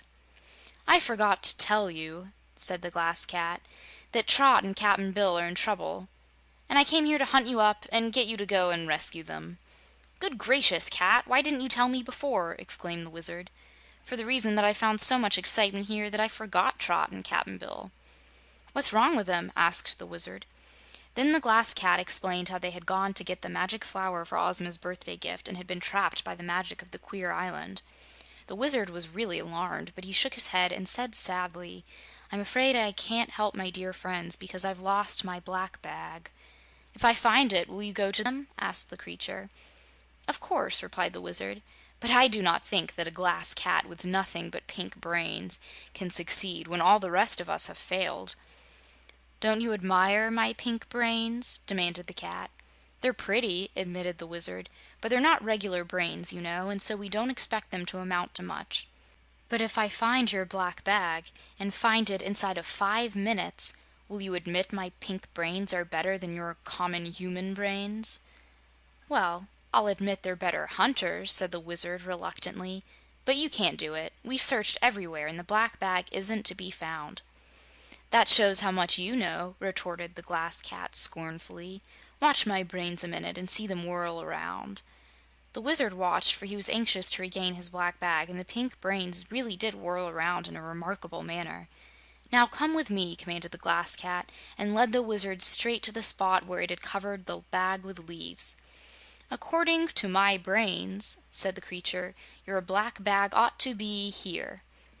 Then it scratched at the leaves and uncovered the bag, which the Wizard promptly seized with a cry of delight. Now that he had regained his magic tools, he felt confident he could rescue Trot and Cap'n Bill. Rango the Gray Ape was getting impatient. He now approached the Wizard and said, "Well, what do you intend to do about those poor enchanted monkeys?" "I'll make a bargain with you, Rango," replied the little man. "If you will let me take a dozen of your monkeys to the Emerald City and keep them until after Ozma's birthday, I'll break the enchantment of the 6 giant soldiers and return them to their natural forms." But the Gray Ape shook his head. "I can't do it," he declared. "The monkeys would be very lonesome and unhappy in the Emerald City, and your people would tease them and throw stones at them, which would cause them to fight and bite." "The people won't see them till Ozma's birthday dinner," promised the Wizard. "I'll make them very small, about 4 inches high, and I'll keep them in a pretty cage in my own room, where they will be safe from harm. I'll feed them the nicest kind of food, train them to do some clever tricks, and on Ozma's birthday I'll hide the 12 little monkeys inside a cake. When Ozma cuts the cake, the monkeys will jump out on the table and do their tricks. The next day I will bring them back to the forest and make them big as ever, and they'll have some exciting stories to tell their friends. What do you say, Rango?" "I say no," answered the Gray Ape. "I won't have my monkeys enchanted and made to do tricks for the Oz people." "Very well," said the Wizard calmly. "Then I'll go. Come, Dorothy," he called to the little girl. "Let's start on our journey." "Aren't you going to save those 6 monkeys who are giant soldiers?" asked Rango anxiously. "Why should I?" returned the Wizard. "If you will not do me the favor I ask, you cannot expect me to favor you." "Wait a minute," said the Gray Ape. "I've changed my mind. If you will treat the 12 monkeys nicely and bring them safely back to the forest, I'll let you take them." "Thank you," replied the Wizard cheerfully. "We'll go at once and save those giant soldiers." So all the party left the clearing and proceeded to the place where the giants still stood among the trees. Hundreds of monkeys, apes, baboons, and orangutans had gathered round, and their wild chatter could be heard a mile away. But the Gray Ape soon hushed the babble of sounds, and the Wizard lost no time in breaking the enchantments. First one and then another giant soldier disappeared and became an ordinary monkey again, and the 6 were shortly returned to their friends in their proper forms. This action made the Wizard very popular with the great army of monkeys, and when the Gray Ape announced that the Wizard wanted to borrow 12 monkeys to take to the Emerald City for a couple of weeks, and asked for volunteers, nearly 100 offered to go, so great was their confidence in the little man who had saved their comrades. The Wizard selected a dozen that seemed intelligent and good-tempered, and then he opened his black bag and took out a queerly shaped dish that was silver on the outside and gold on the inside. Into this dish he poured a powder and set fire to it. It made a thick smoke that quite enveloped the 12 monkeys, as well as the form of the Wizard. But when the smoke cleared away, the dish had been changed to a golden cage with silver bars, and the 12 monkeys had become about 3 inches high and were all seated comfortably inside the cage. The thousands of hairy animals who had witnessed this act of magic were much astonished and applauded the Wizard by barking aloud and shaking the limbs of the trees in which they sat. Dorothy said, "That was a fine trick, Wizard," and the Gray Ape remarked, "You are certainly the most wonderful magician in all the Land of Oz." "Oh, no," modestly replied the little man. "Glinda's magic is better than mine, but mine seems good enough to use on ordinary occasions. And now, Rango, we will say good-bye, and I promise to return your monkeys as happy and safe as they are now." The Wizard rode on the back of the Hungry Tiger and carried the cage of monkeys very carefully so as not to joggle them. Dorothy rode on the back of the Cowardly Lion, and the Glass Cat trotted, as before, to show them the way. Gugu the King crouched upon a log and watched them go, but as he bade them farewell, the enormous Leopard said, "I know now that you are the friends of beasts, and that the forest people may trust you. Whenever the Wizard of Oz and Princess Dorothy enter the forest of Gugu hereafter, they will be as welcome and as safe with us as ever they are in the Emerald City." End of Chapter 16. Chapter 17. A Remarkable Journey. "You see," explained the Glass Cat, "that Magic Isle where Trot and Cap'n Bill are stuck is also in this Gillikin country, over at the east side of it, and it's no farther to go across lots from here than it is from here to the Emerald City. So we'll save time by cutting across the mountains." "Are you sure you know the way?" asked Dorothy. "I know all the Land of Oz better than any other living creature knows it," asserted the Glass Cat. "Go ahead, then, and guide us," said the Wizard. "We've left our poor friends helpless too long already, and the sooner we rescue them, the happier they'll be." "Are you sure you can get 'em out of their fix?" the little girl inquired. "I've no doubt of it," the Wizard assured her, "but I can't tell what sort of magic I must use until I get to the place and discover just how they are enchanted." "I've heard of that Magic Isle where the wonderful flower grows," remarked the Cowardly Lion. "Long ago, when I used to live in the forests, the beast told stories about the isle and how the magic flower was placed there to entrap strangers, men or beasts." "Is the flower really wonderful?" questioned Dorothy. "I have heard it is the most beautiful plant in the world," answered the Lion. "I have never seen it myself, but friendly beasts have told me that they have stood on the shore of the river and looked across at the plant in the gold flower pot and seen hundreds of flowers of all sorts and sizes blossom upon it in quick succession. It is said that if one picks the flowers while they are in bloom, they will remain perfect for a long time, but if they are not picked, they soon disappear and are replaced by other flowers. That, in my opinion, makes the magic plant the most wonderful in existence." "But these are only stories," said the girl. Has any of your friends ever picked a flower from the wonderful plant?" "No," admitted the Cowardly Lion, "for if any living thing ventures upon the Magic Isle where the golden flower pot stands, that man or beast takes root in the soil and cannot get away again." "What happens to them then?" asked Dorothy. "They grow smaller, hour by hour and day by day, and finally disappear entirely." "Then," said the girl anxiously, "we must hurry up, or Cap'n Bill and Trot will be too small to be comfortable." They were proceeding at a rapid pace during this conversation, for the Hungry Tiger and the Cowardly Lion were obliged to move swiftly in order to keep pace with Glass Cat.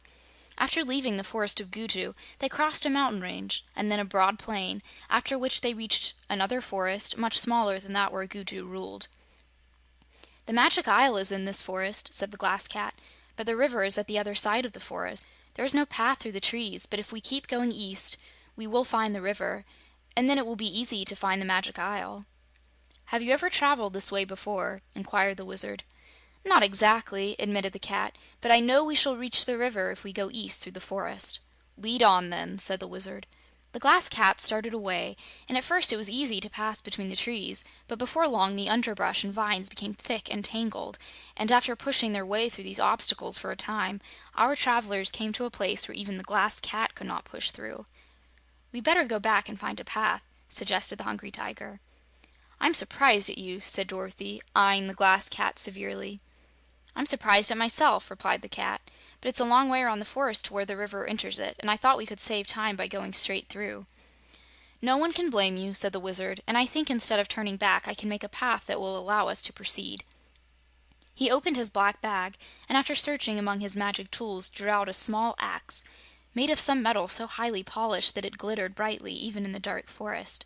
The Wizard laid the little axe on the ground and said in a commanding voice: "Chop, little axe, chop clean and true. A path for our feet you must quickly hew. Chop till this tangle of jungle is past. Chop to the east, little axe, chop fast."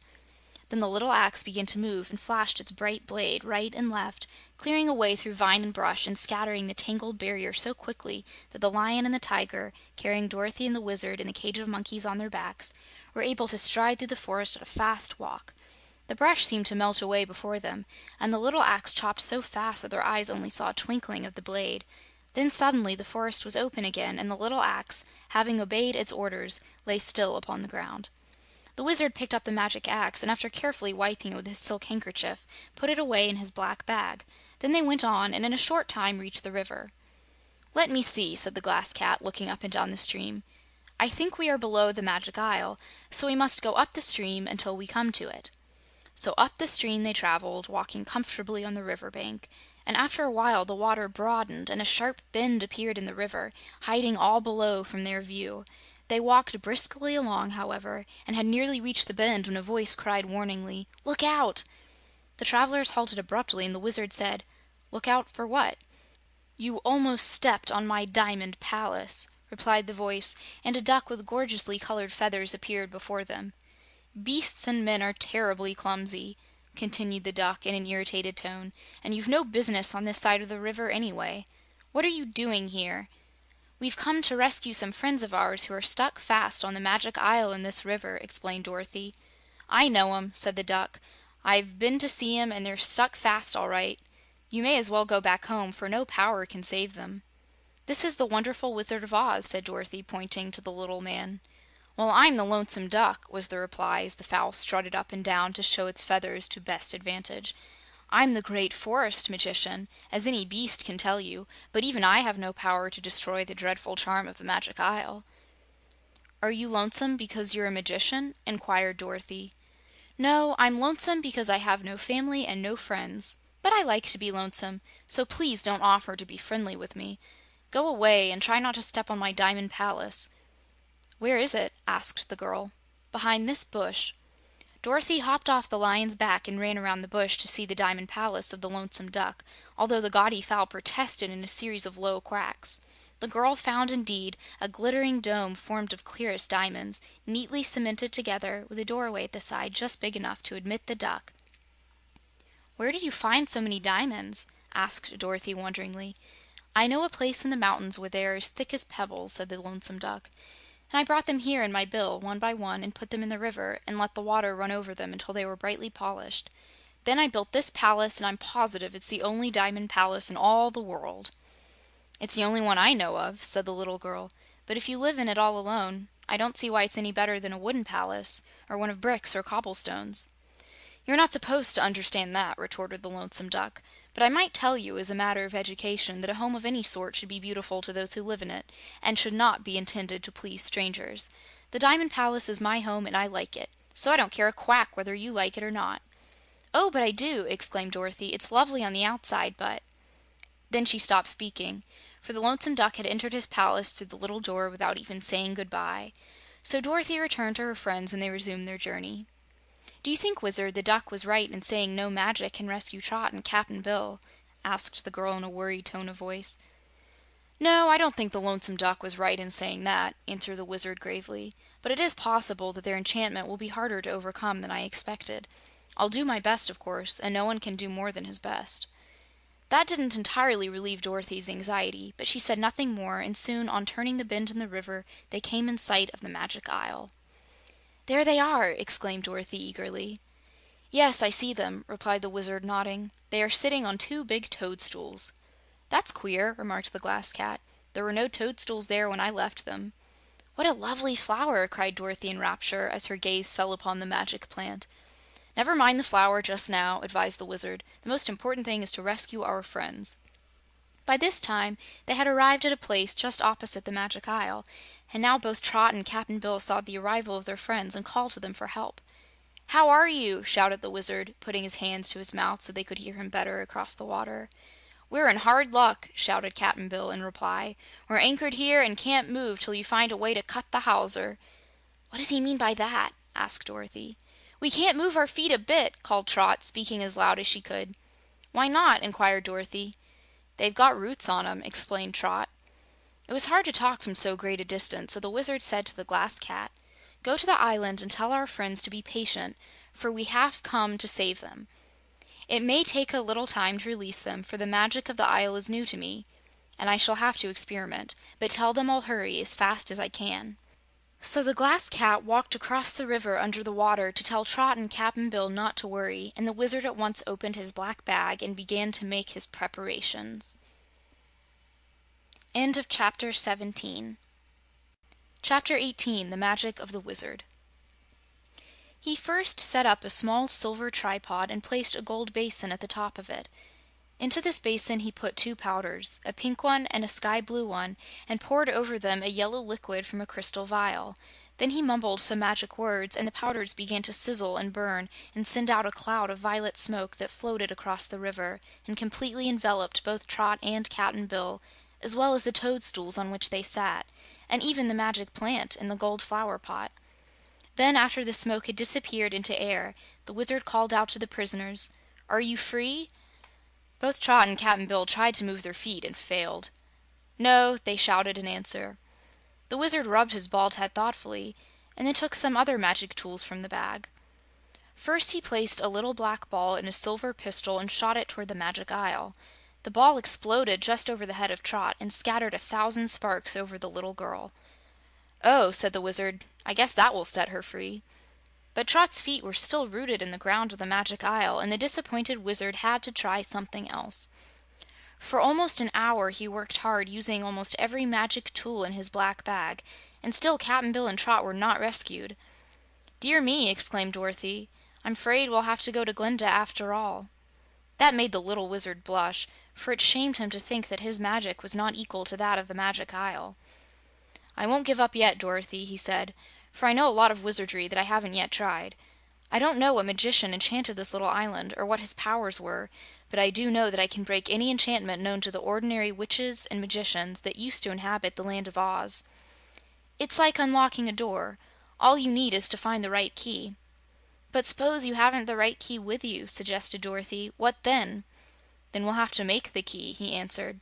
The Glass Cat now came back to their side of the river, walking under the water, and said to the Wizard, "They're getting frightened over there on the island, because they're both growing smaller every minute. Just now, when I left them, both Trot and Cap'n Bill were only about half their natural sizes." "I think," said the Wizard reflectively, "that I'd better go to the shore of the island, where I can talk to them and work to better advantage. How did Trot and Cap'n Bill get to the island?" "On a raft," answered the Glass Cat. "It's over there now on the beach." "I suppose you're not strong enough to bring the raft to this side, are you?" "No, I couldn't move it an inch," said the Cat. "I'll try to get it for you," volunteered the Cowardly Lion. "I'm dreadfully scared for fear the Magic Isle will capture me, too. But I'll try to get the raft and bring it to this side for you." "Thank you, my friend," said the Wizard. So the Lion plunged into the river and swam with powerful strokes across to where the raft was beached upon the island. Placing one paw on the raft, he turned and struck out with his other 3 legs, and so strong was the great beast that he managed to drag the raft from off the beach and propel it slowly to where the Wizard stood on the river bank. "Good!" exclaimed the little man, well pleased. "May I go across with you?" asked Dorothy. The Wizard hesitated. "If you'll take care not to leave the raft or step foot on the island, you'll be quite safe," he decided. So the Wizard told the Hungry Tiger and the Cowardly Lion to guard the cage of monkeys until he returned, and then he and Dorothy got upon the raft. The paddle which Cap'n Bill had made was still there, so the little Wizard paddled the clumsy raft across the water and ran it upon the beach of the Magic Isle, as close to the place where Cap'n Bill and Trot were rooted as he could. Dorothy was shocked to see how small the prisoners had become, and Trot said to her friends, "If you can't save us soon, there'll be nothing left of us." "Be patient, my dear," counseled the Wizard, and took the little axe from his black bag. "What are you going to do with that?" asked Cap'n Bill. "It's a magic axe," replied the Wizard, "and when I tell it to chop, it will chop those roots from your feet and you can run to the raft before they grow again." "Don't!" shouted the sailor in alarm. "Don't do it! Those roots are all flesh roots, and our bodies are feeding 'em while they're growing into the ground." "To cut off the roots," said Trot, "would be like cutting off our fingers and toes." The Wizard put the little axe back in the black bag and took out a pair of silver pincers. "Grow, grow, grow," he said to the pincers, and at once they grew and extended until they reached from the raft to the prisoners. "What are you going to do now?" demanded Cap'n Bill, fearfully eyeing the pincers. "This magic tool will pull you up, roots and all, and land you on the raft," declared the Wizard. "Don't do it!" pleaded the sailor with a shudder. "It would hurt us awfully." "It would be just like pulling teeth to pull us up by the roots," explained Trot. "Grow small," said the Wizard to the pincers, and at once they became small and he threw them into the black bag. "I guess, friends, it's all up with us this time," remarked Cap'n Bill with a dismal sigh.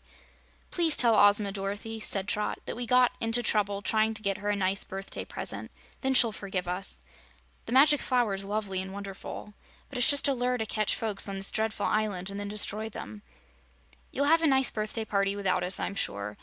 And I hope, Dorothy, that none of you in the Emerald City will forget me, or dear old Cap'n Bill."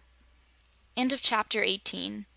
Chapter 19. Dorothy and the Bumblebees. Dorothy was greatly distressed and had hard work to keep the tears from her eyes. "Is that all you can do, Wizard?" she asked the little man. "It's all I can think of just now," he replied sadly. "But I intend to keep on thinking as long as thinking will do any good." They were all silent for a time, Dorothy and the Wizard sitting thoughtfully on the raft, and Trot and Cap'n Bill sitting thoughtfully on the toadstools and growing gradually smaller and smaller in size. Suddenly Dorothy said, "Wizard, I've thought of something." "What have you thought of?" he asked, looking at the little girl with interest. "Can you remember the magic word that transforms people?" she asked. "Of course," said he. "Then you can transform Trot and Cap'n Bill into birds or bumblebees, and they can fly away to the other shore. When they're there, you can transform 'em into their regular shapes again." "Can you do that, Wizard?" asked Cap'n Bill eagerly. "I think so." "Roots and all?" inquired Trot. "Why, the roots are a part of you, and if you were transformed to a bumblebee, the whole of you would be transformed, of course, and you'd be free of this awful island." "All right, do it!" cried the sailor man. So the Wizard said slowly and distinctly, "I want Trot and Cap'n Bill to become bumblebees. Pyres Quixagle!" Fortunately, he pronounced the magic word in the right way, and instantly Trot and Cap'n Bill vanished from view, and up from the places where they had been flew 2 bumblebees. "Hooray!" shouted Dorothy in delight. "They're saved!" "I guess they are," agreed the Wizard, equally delighted. The bees hovered over the raft an instant and then flew across the river to where the Lion and the Tiger waited. The Wizard picked up the paddle and paddled the raft across as fast as he could. When it reached the river bank, both Dorothy and the Wizard leapt ashore, and the little man asked excitedly, "Where are the bees?" "The bees?" inquired the Lion, who was half asleep and did not know what had happened on the Magic Isle. "Yes, there were 2 of them." 2 bees?" said the Hungry Tiger, yawning. "Why, I ate one of them and the Cowardly Lion ate the other." "Goodness gracious!" cried Dorothy, horrified. "It was little enough for our lunch," remarked the Tiger, "but the bees were the only things we could find." "How dreadful!" wailed Dorothy, wringing her hands in despair. "You've eaten Trot and Cap'n Bill." But just then she heard a buzzing overhead and 2 bees alighted on her shoulder. "Here we are," said a small voice in her ear. "I'm Trot, Dorothy." "And I'm Cap'n Bill," said the other bee. Dorothy almost fainted with relief, and the Wizard, who was close by and had heard the tiny voices, gave a laugh and said: "You are not the only 2 bees in the forest, it seems, but I advise you to keep away from the Lion and the Tiger until you regain your proper forms." "Do it now, Wizard," advised Dorothy. "They're so small that you can never tell what might happen to 'em." So the Wizard gave the command and pronounced the magic word, and in an instant Trot and Cap'n Bill stood beside them as natural as before they had met their fearful adventure. For they were no longer small in size, because the Wizard had transformed them from bumblebees into the shapes and sizes that nature had formerly given them. The ugly roots on their feet had disappeared with the transformation. While Dorothy was hugging Trot and Trot was softly crying because she was so happy, the Wizard shook hands with Cap'n Bill and congratulated him on his escape. The old sailor man was so pleased that he also shook the Lion's paw and took off his hat and bowed politely to the cage of monkeys. Then Cap'n Bill did a curious thing. He went to a big tree and, taking out his knife, cut away a big, broad piece of thick bark. Then he sat down on the ground, and after taking a roll of stout cord from his pocket, which seemed to be full of all sorts of things, he proceeded to bind the flat piece of bark to the bottom of his good foot over the leather sole. "What's that for?" inquired the Wizard. "I hate to be stumped," replied the sailor man, "so I'm going back to that island." "And get enchanted again?" exclaimed Trot, with evident disapproval. "No, this time I'll dodge the magic of the island. I noticed that my wooden leg didn't get stuck or take root, and neither did the glass feet of the glass cat. It's only a thing that's made of meat, like man and beasts, that the magic can hold and root to the ground. Our shoes are leather, and leather comes from a beast's hide. Our stockings are wool, and wool comes from a sheep's back. So when we walked on the Magic Isle, our feet took root there and held us fast, but not my wooden leg. So now I'll put a wooden bottom on my other foot, and the magic can't stop me." "But why do you wish to go back to the island?" asked Dorothy. "Didn't you see the magic flower in the gold flower pot?" returned Cap'n Bill. "Of course I saw it, and it's lovely and wonderful. Well, Trot and I set out to get the magic plant for a present to Ozma on her birthday, and I mean to get it and take it back with us to the Emerald City." "That would be fine!" cried Trot eagerly, "if you think you can do it, and it would be safe to try." "I'm pretty sure it is safe, the way I fixed my foot," said the sailor, "and if I should happen to get caught, I suppose the Wizard could save me again." "I suppose I could," agreed the Wizard. "Anyhow, if you wish to try it, Cap'n Bill, go ahead and we'll stand by and watch what happens." So the sailor man got upon the raft again and paddled over to the Magic Isle, landing as close to the golden flower pot as he could. They watched him walk across the land, put both arms around the flower pot, and lift it easily from its place. Then he carried it to the raft and set it down very gently. The removal did not seem to affect the magic flower in any way, for it was growing daffodils when Cap'n Bill picked it up, and on the way to the raft it grew tulips and gladioli. During the time the sailor was paddling across the river to where his friends awaited him, 7 different varieties of flowers bloomed in succession on the plant. "I guess the magician who put it on the island never thought that anyone would carry it off," said Dorothy. "He figured that only men would want the plant, and any man who went upon the island to get it would be caught by the enchantment," added the Wizard. "After this," remarked Trot, "no one will care to go on the island, so it won't be a trap any more." "There!" exclaimed Cap'n Bill, setting down the magic plant in triumph upon the river bank. "If Ozma gets a better birthday present than that, I'd like to know where it can be."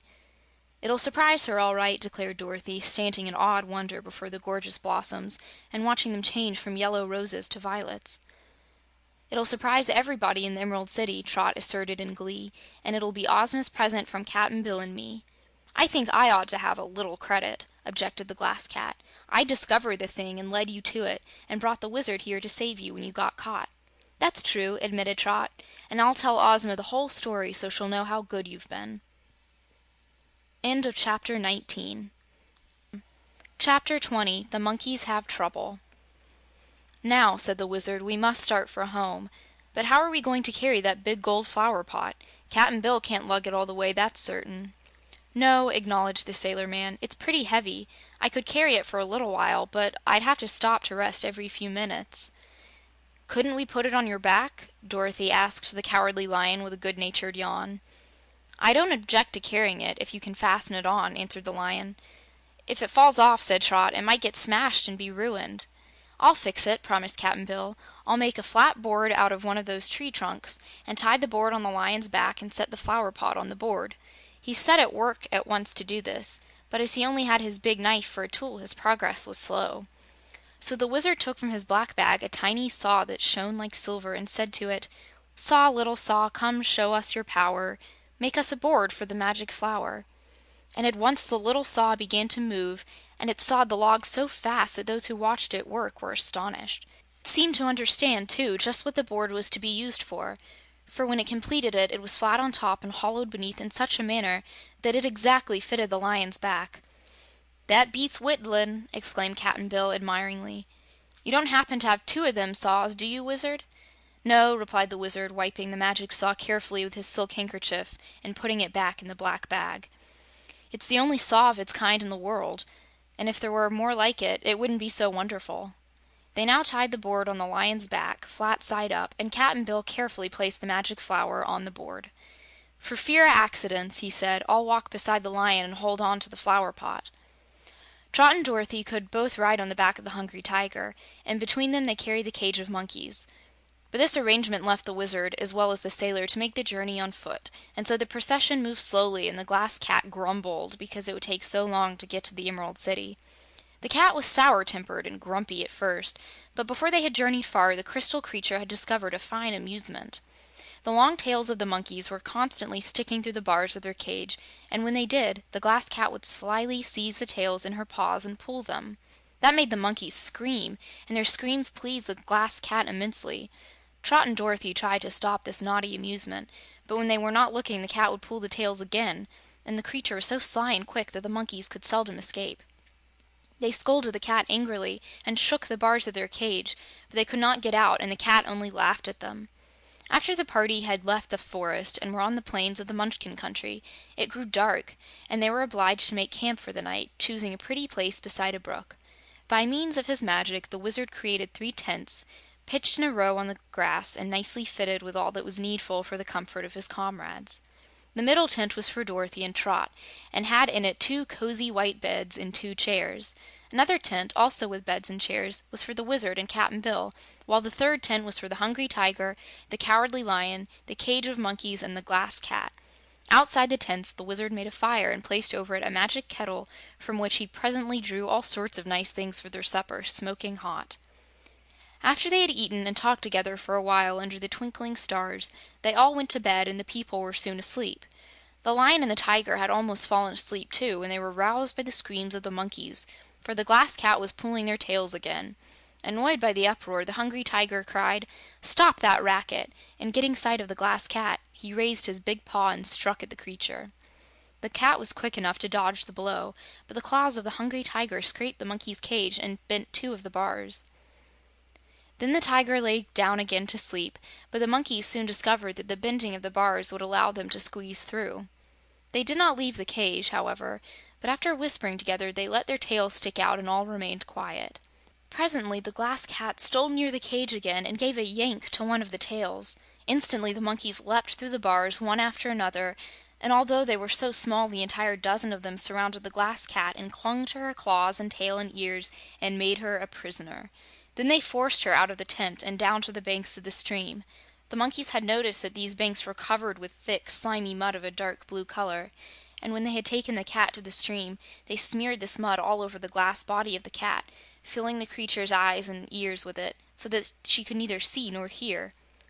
She was no longer transparent, and so thick was the mud upon her that no one could see her pink brains or her ruby heart. In this condition, they led the cat back to the tent, and then got inside their cage again. By morning, the mud had dried hard on the Glass Cat, and it was a dull blue color throughout. Dorothy and Trot were horrified, but the Wizard shook his head and said it served the Glass Cat right for teasing the monkeys. Cap'n Bill, with his strong hands, soon bent the golden wires of the monkey's cage into the proper position, and then he asked the Wizard if he should wash the Glass Cat in the water of the brook. "Not just yet," answered the Wizard. "The cat deserves to be punished, so I think I'll leave that blue mud, which is as bad as paint, upon her body until she gets to the Emerald City. The silly creature is so vain that she will be greatly shamed when the Oz people see her in this condition, and perhaps she'll take the lesson to heart and leave the monkeys alone hereafter." However, the Glass Cat could not see or hear, and to avoid carrying her on the journey, the Wizard picked the mud out of her eyes and ears, and Dorothy dampened her handkerchief and washed both the eyes and ears clean. As soon as she could speak, the Glass Cat asked indignantly, "Aren't you going to punish those monkeys for playing such a trick on me?" "No," answered the Wizard. "You played a trick on them by pulling their tails, so this is only tit for tat, and I'm glad the monkeys had their revenge." He wouldn't allow the Glass Cat to go near the water to wash herself, but made her follow them when they resumed their journey toward the Emerald City. "This is only part of your punishment," said the Wizard severely. "Ozma will laugh at you when we get to her palace, and so will the Scarecrow and the Tin Woodman and Tik-Tok and the Shaggy Man and Button-Bright and the Patchwork Girl and the Pink Kitten," added Dorothy. That suggestion hurt the Glass Cat more than anything else. The Pink Kitten always quarreled with the Glass Cat and insisted that flesh was superior to glass, while the Glass Cat would jeer at the Pink Kitten because it had no pink brains. But the pink brains were all daubed with blue mud just now, and if the Pink Kitten should see the Glass Cat in such a condition, it would be dreadfully humiliating. For several hours the Glass Cat walked along very meekly, but toward noon it seized an opportunity when no one was looking and darted away through the long grass. It remembered that there was a tiny lake of pure water nearby, and to this lake the cat sped as fast as it could go. The others never missed her until they stopped for lunch, and then it was too late to hunt for her. "I 'spect she's gone somewhere to clean herself," said Dorothy. "Never mind," replied the Wizard. "Perhaps this glass creature has been punished enough, and we must not forget she saved both Trot and Cap'n Bill." "After first leading him onto an enchanted island," added Dorothy. "But I think as you do that the Glass Cat is punished enough, and perhaps she won't try to pull the monkeys' tails again." The Glass Cat did not rejoin the party of travelers. She was still resentful, and they moved too slowly to suit her, besides. When they arrived at the royal palace, one of the first things they saw was the Glass Cat curled up on a bench, as bright and clean and transparent as ever. But she pretended not to notice them, and they passed her by without remark. End of Chapter 20. Chapter 21. The College of Athletic Arts. Dorothy and her friends arrived at the royal palace at an opportune time, for Ozma was holding high court in her throne room, where Professor H.M. Wogglebug, T.E., was appealing to her to punish some of the students of the Royal Athletic College, of which he was the principal. This college is located in the Munchkin country, but not far from the Emerald City. To enable the students to devote their entire time to athletic exercises, such as boating, football, and the like, Professor Wogglebug had invented an assortment of tablets of learning. One of these tablets, eaten by a scholar after breakfast, would instantly enable him to understand arithmetic or algebra or any other branch of mathematics. Another tablet eaten after lunch gave a student a complete knowledge of geography. Another tablet made it possible for the eater to spell the most difficult words, and still another enabled him to write a beautiful hand. There were tablets for history, mechanics, home cooking, and agriculture, and it mattered not whether a boy or a girl was stupid or bright, for the tablets taught them everything in the twinkling of an eye. This method, which is patented in the Land of Oz by Professor Wogglebug, saves paper and books, as well as the tedious hours devoted to study in some of our less favored schools, and it also allows the students to devote all their time to racing, baseball, tennis, and other manly and womanly sports, which are greatly interfered with by study in those temples of learning where tablets of learning are unknown. But it so happened that Professor Wogglebug, who had invented so much that he had acquired the habit, carelessly invented a square meal tablet, which was no bigger than your little fingernail, but contained, in condensed form, equal of a bowl of soup, a portion of fried fish, a roast, a salad, and a dessert, all of which gave the same nourishment as a square meal. Their professor was so proud of these square meal tablets that he began to feed them to the students at his college instead of other food. But the boys and girls objected because they wanted food that they could enjoy the taste of. It was no fun at all to swallow a tablet, with a glass of water, and call it a dinner, so they refused to eat the square meal tablets. Professor Wogglebug insisted, and the result was that the senior class seized the learned professor one day and threw him into the river, clothes and all. Everyone knows that a Wogglebug cannot swim, and so the inventor of the wonderful square meal tablets lay helpless on the bottom of the river for 3 days before a fisherman caught one of his legs on a fish hook and dragged him out upon the bank. The learned professor was naturally indignant at such treatment, and so he brought the entire senior class to the Emerald City and appealed to Ozma of Oz to punish them for their rebellion. I do not suppose the girl ruler was very severe with the rebellious boys and girls, because she had herself refused to eat the square meal tablets in place of food. But while she was listening to the interesting case in her throne room, Cap'n Bill managed to carry the golden flower pot containing the magic flower up to Trot's room without it being seen by anyone except Jellia Jam, Ozma's chief maid of honor, and Jellia promised not to tell. Also, the wizard was able to carry the cage of monkeys up to one of the top towers of the palace, where he had a room of his own, to which no one came unless invited. So Trot and Dorothy and Cap'n Bill and the wizard were all delighted at the successful end of their adventure. The Cowardly Lion and the Hungry Tiger went to the marble stables behind the royal palace, where they lived while at home, and they too kept the secret, even refusing to tell the Wooden Sawhorse and Hank the Mule and the Yellow Hen and the Pink Kitten where they had been. Trot watered the magic flower every day and allowed no one in her room to see the beautiful blossoms except her friends, Betsy, Bobbin, and Dorothy. The wonderful plant did not seem to lose any of its magic by being removed from its island, and Trot was sure that Ozma would prize it as one of her most delightful treasures. Up in his tower, the little Wizard of Oz began training his 12 tiny monkeys, and the little creatures were so intelligent that they learned every trick the wizard tried to teach them. The wizard treated them with great kindness and gentleness and gave them the food that monkeys love best, so they promised to do their best on the great occasion of Ozma's birthday. End of Chapter 21. Chapter 22, Ozma's Birthday Party. It seems odd that a fairy should have a birthday, for fairies, they say, were born at the beginning of time and live forever. Yet, on the other hand, it would be a shame to deprive a fairy, who has so many other good things, of the delights of a birthday. So we need not wonder that the fairies keep their birthdays just as other folks do, and consider them occasions for feasting and rejoicing. Ozma, the beautiful girl ruler of the fairyland of Oz, was a real fairy, and so sweet and gentle and caring for her people that she was greatly beloved by them all. She lived in the most magnificent palace in the most magnificent city in the world, but that did not prevent her from being the friend of the most humble person in her dominions. She would mount her wooden sawhorse and ride out to a farmhouse and sit in the kitchen to talk with the good wife of the farmer while she did her family baking. Or she would play with the children and give them rides on her famous wooden steed. Or she would stop in a forest to speak to a charcoal burner and ask if he was happy or desired anything to make him more content. Or she would teach young girls how to sew and plan pretty dresses, or enter the shops where the jewelers and craftsmen were busy, and watch them at their work, giving to each and all a cheering word or sunny smile. And then Ozma would sit in her jeweled throne, with her chosen courtiers all about her, and listen patiently to any complaint brought to her by her subjects, striving to accord equal justice to all. Knowing she was fair in her decisions, the Oz people never murmured at her judgments, but agreed, if Ozma decided against them, she was right and they wrong. When Dorothy and Trot and Betsy, Bobbin, and Ozma were together, one would think they were all about of an age, and the fairy ruler no older and no more grown up than the other three.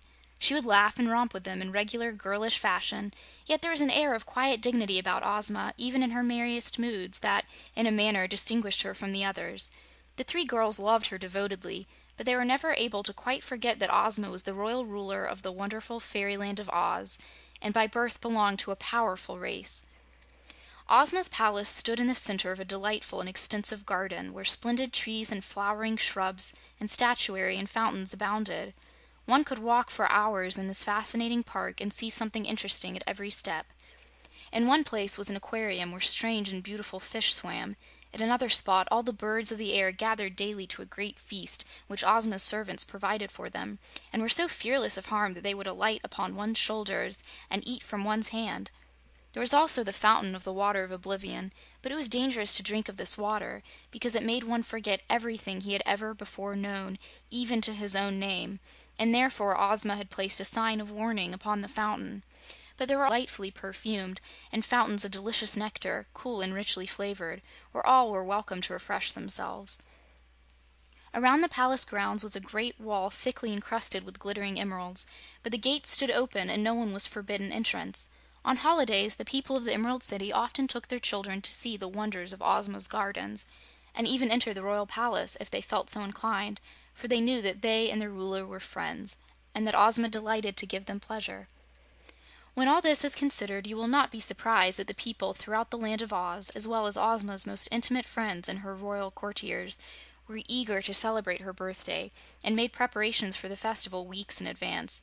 All the brass bands practiced their nicest tunes, for they were to march in the numerous processions to be made in the Winkie Country, the Gillikin Country, the Munchkin Country, and the Quadling Country, as well as in the Emerald City. Not all the people could go to congratulate their ruler, but all could celebrate her birthday in one way or another, however far distant from her palace they might be. Every home and building throughout the Land of Oz was to be decorated with banners and bunting, and there were to be games and plays and a general good time for everyone. It was Ozma's custom on her birthday to give a grand feast at the palace, to which all her closest friends were invited. It was a queerly assorted company indeed, for there are more quaint and unusual characters in Oz than in all the rest of the world, and Ozma was more interested in unusual people than in ordinary ones, just as you and I are. On this especial birthday of the lovely girl ruler, a long table was set in the royal banquet hall of the palace, at which were place cards for the invited guests, and at one end of the great room was a smaller table, not so high, for Ozma's animal friends, whom she never forgot, and at the other end was a big table, where all of the birthday gifts were to be arranged. When the guests arrived, they placed their gifts on this table, and then found their places at the banquet table. And after the guests were all placed, the animals entered in a solemn procession and were placed at their table by Jellia Jam.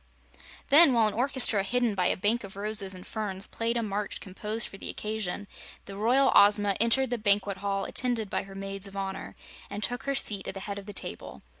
She was greeted by a cheer from all the assembled company, the animals adding their roars and growls and barks and mewing and cackling to swell the glad tumult, and then all seated themselves at their tables. At Ozma's right sat the famous Scarecrow of Oz, whose straw-stuffed body was not beautiful, but whose happy nature and shrewd wit had made him a general favorite. On the left of the ruler was placed the Tin Woodman, whose metal body had been brightly polished for this event. The Tin Woodman was the Emperor of the Winkie Country, and one of the most important persons in Oz.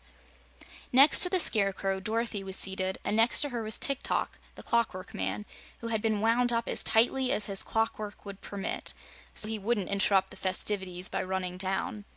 Then came Aunt Em and Uncle Henry, Dorothy's own relations, two kindly old people who had a cozy home in the Emerald City and were very happy and contented there. Then Betsy Bobbin was seated, and next to her the droll and delightful Shaggy Man, who was a favorite wherever he went. On the other side of the table, opposite the Tin Woodman, was placed Trot, and next to her Cap'n Bill. Then was seated Button Bright and Ojo the Lucky, and Dr. Pipt and his good wife Margalo, and the astonishing Frogman who had come from the Yip Country to be present at Ozma's birthday feast. At the foot of the table, facing Ozma, was seated the queenly Glinda, the good sorceress of Oz, for this was really the place of honor next to the head of the table, where Ozma herself sat. On Glinda's right was the little Wizard of Oz, who owed to Glinda all the magical arts he knew. Then came Ginger, a pretty girl farmer of whom Ozma and Dorothy were quite fond. The adjoining seat was occupied by the Tin Soldier, and next to him was Professor H.M. Wogglebug, T.E., of the Royal Athletic College. On Glinda's left was placed the jolly Patchwork Girl, who was a little afraid of the sorceress, and so was likely to behave herself pretty well. The Shaggy Man's brother was beside the Patchwork Girl, and then came that interesting personage, Jack Pumpkinhead, who had grown a splendid big pumpkin for a new head to be worn on Ozma's birthday, and had carved a face on it that was even jollier in expression than the one he had last worn. New heads were not unusual with Jack, for the pumpkins did not keep long, and when the seeds, which served him as brains, began to get soft and mushy, he realized his head would soon spoil, and so he procured a new one from his great field of pumpkins, grown by him so that he need never lack a head. You will have noticed that the company at Ozma's banquet table was somewhat mixed, but everyone invited was a tried and trusted friend of the girl ruler, and their presence made her quite happy. No sooner had Ozma seated herself with her back to the birthday table than she noticed that all present were eyeing with curiosity and pleasure something behind her, for the gorgeous magic flower was blooming gloriously, and the mammoth blossoms that quickly succeeded one another on the plant were beautiful to view and filled the entire room with their delicate fragrance.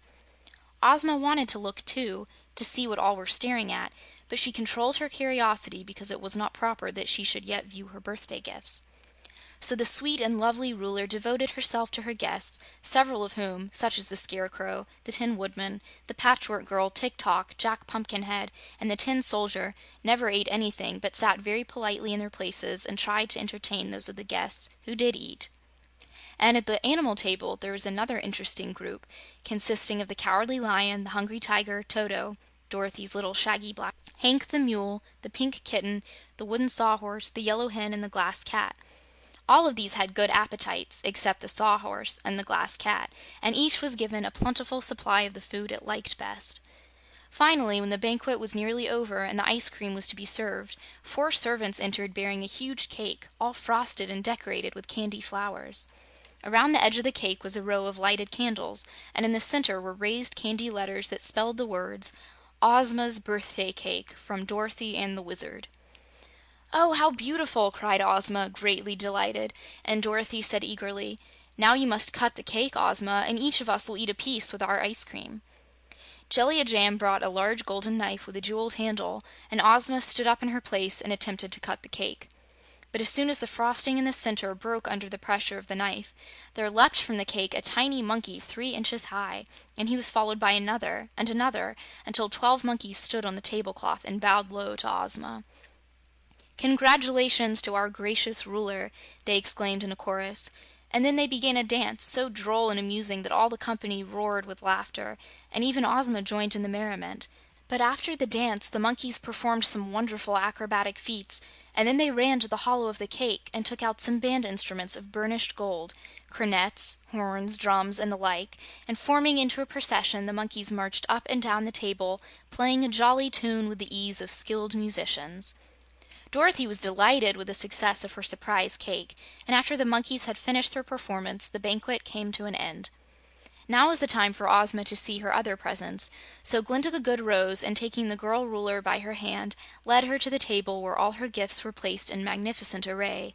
The magic flower, of course, attracted her attention first, and Trot had to tell her the whole story of their adventures in getting it.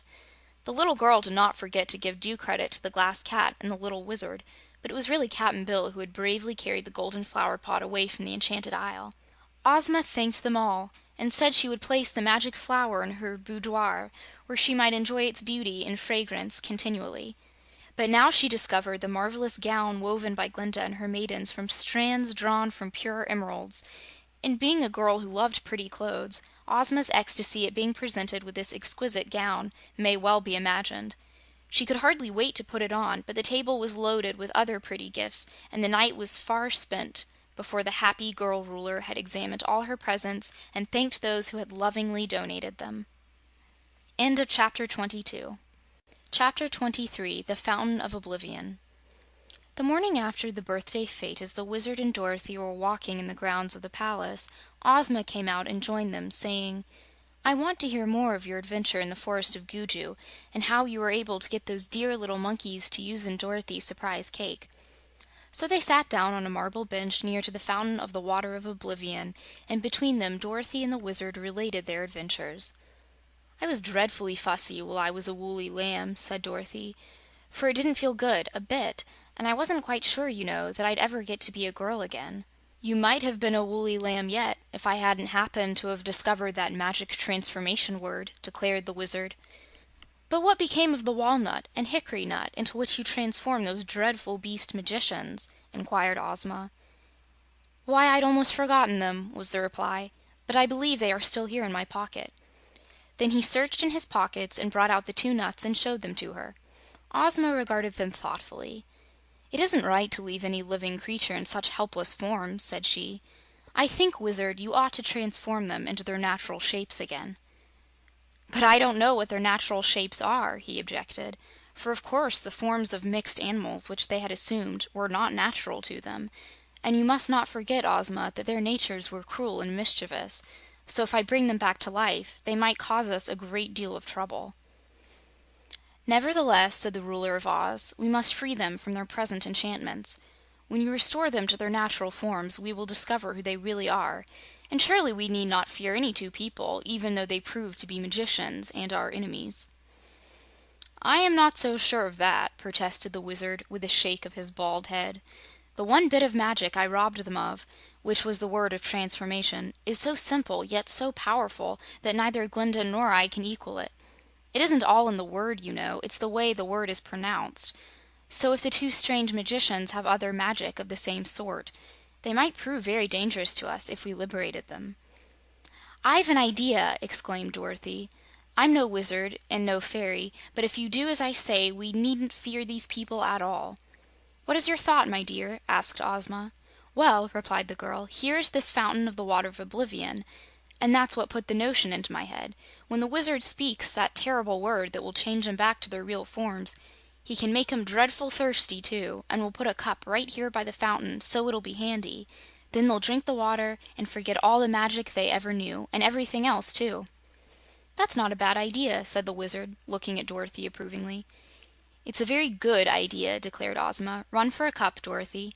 So Dorothy ran to get a cup, and while she was gone, the Wizard said, "I don't know whether the real forms of these magicians are those of men or beasts. If they're beasts, they would not drink from a cup, but might attack us at once and drink afterward. So it might be safer for us to have the Cowardly Lion and the Hungry Tiger here to protect us if necessary." Ozma drew out a silver whistle which was attached to a slender gold chain and blew upon the whistle 2 shrill blasts. The sound, though not harsh, was very penetrating, and as soon as it reached the ears of the Cowardly Lion and the Hungry Tiger, the 2 huge beasts quickly came bounding toward them. Ozma explained to them what the Wizard was about to do, and told them to keep quiet unless danger threatened. So the 2 powerful guardians of the ruler of Oz crouched beside the fountain and waited. Dorothy returned and set the cup on the edge of the fountain.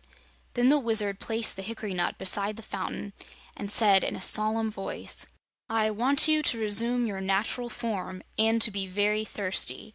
Pyres Quixogle." In an instant there appeared in the place of the hickory nut the form of Kiki Aru, the Hyup boy. He seemed bewildered at first, as if trying to remember what had happened to him and why he was in this strange place. But he was facing the fountain, and the bubbling water reminded him that he was thirsty. Without noticing Ozma, the Wizard, and Dorothy, who were behind him, he picked up the cup, filled it with the water of Oblivion, and drank it to the last drop. He was no longer thirsty, but he felt more bewildered than ever, for now he could remember nothing at all, not even his name or where he came from. He looked around the beautiful garden with a pleased expression, and then, turning, he beheld Ozma and the Wizard and Dorothy regarding him curiously, and the 2 great beasts crouching behind him. Kiki Aru did not know who they were, but he thought Ozma very lovely and Dorothy very pleasant, so he smiled at them. The same innocent, happy smile that a baby might have indulged in, and that pleased Dorothy, who seized his hand and led him to a seat beside her on the bench. "Why, I thought you were a dreadful magician!" she exclaimed, "and you're only a boy." "What is a magician?" he asked. "And what is a boy?" "Don't you know?" inquired the girl. Kiki shook his head. Then he laughed. "I do not seem to know anything," he replied. "It's very curious," remarked the Wizard. "He wears the dress of the Munchkins, so he must have lived at one time in the Munchkin country. Of course, the boy can tell us nothing of his history or his family, for he has forgotten all that he ever knew." "He seems a nice boy, now that all the wickedness has gone from him," said Ozma. "So we will keep him here with us and teach him our ways, to be true and considerate of others." "Why, in that case, it's lucky for him he drank the water of Oblivion," said Dorothy. "It is indeed," agreed the Wizard. "But the remarkable thing to me is how such a young boy ever learned the secret of the magic word of transformation. Perhaps his companion, who is at present this walnut, was the real magician. Although I seem to remember that it was this boy in the beast's form who whispered the magic word into the hollow tree, where I overheard it." "Well, we will soon know who the other is," suggested Ozma. "He may prove to be another Munchkin boy." The Wizard placed the walnut near the fountain and said, as slowly and solemnly as before, "I want you to resume your natural form, and to be very thirsty. Pyres Quixogle." Then the walnut disappeared, and Ruggedo the Nome stood in its place. He was also facing the fountain, and he reached for the cup, filled it, and was about to drink when Dorothy exclaimed, "Why, it's the old Nome King!" Ruggedo swung around and faced them, the cup still in his hand. "Yes," he said in an angry voice. "It's the old Gnome King, and I'm going to conquer all Oz and be revenged on you for kicking me out of my throne." He looked around a moment and then continued, "There isn't an egg in sight, and I'm stronger than all you people put together. I don't know how I came here, but I'm going to fight the fight of my life, and I'll win." His long white hair and beard waved in the breeze, his eyes flashed hate and vengeance, and so astonished and shocked were they by the sudden appearance of this old enemy of the Oz people that they could only stare at him in silence and shrink away from his wild glare. Ruggedo laughed. He drank the water, threw the cup on the ground, and said fiercely, "And now, and his voice grew gentle. He rubbed his forehead with a puzzled air and stroked his long beard. "What was I going to say?" he asked pleadingly. "Don't you remember?" said the Wizard. "No, I've forgotten." "Who are you?" asked Dorothy. He tried to think. I'm sure I don't know," he stammered. "Don't you know who we are, either?" questioned the girl. "I haven't the slightest idea," said the gnome. "Tell us who this Munchkin boy is," suggested Ozma. Ruggedo looked at the boy and shook his head. "He's a stranger to me. You are all strangers. I'm a stranger to myself," he said. Then he patted the lion's head and murmured, "Good doggy," and the lion growled indignantly. "What shall we do with him?" asked the Wizard, perplexed. "Once before, the wicked old gnome came here to conquer us, and then, as now, he drank the water of Oblivion and became harmless.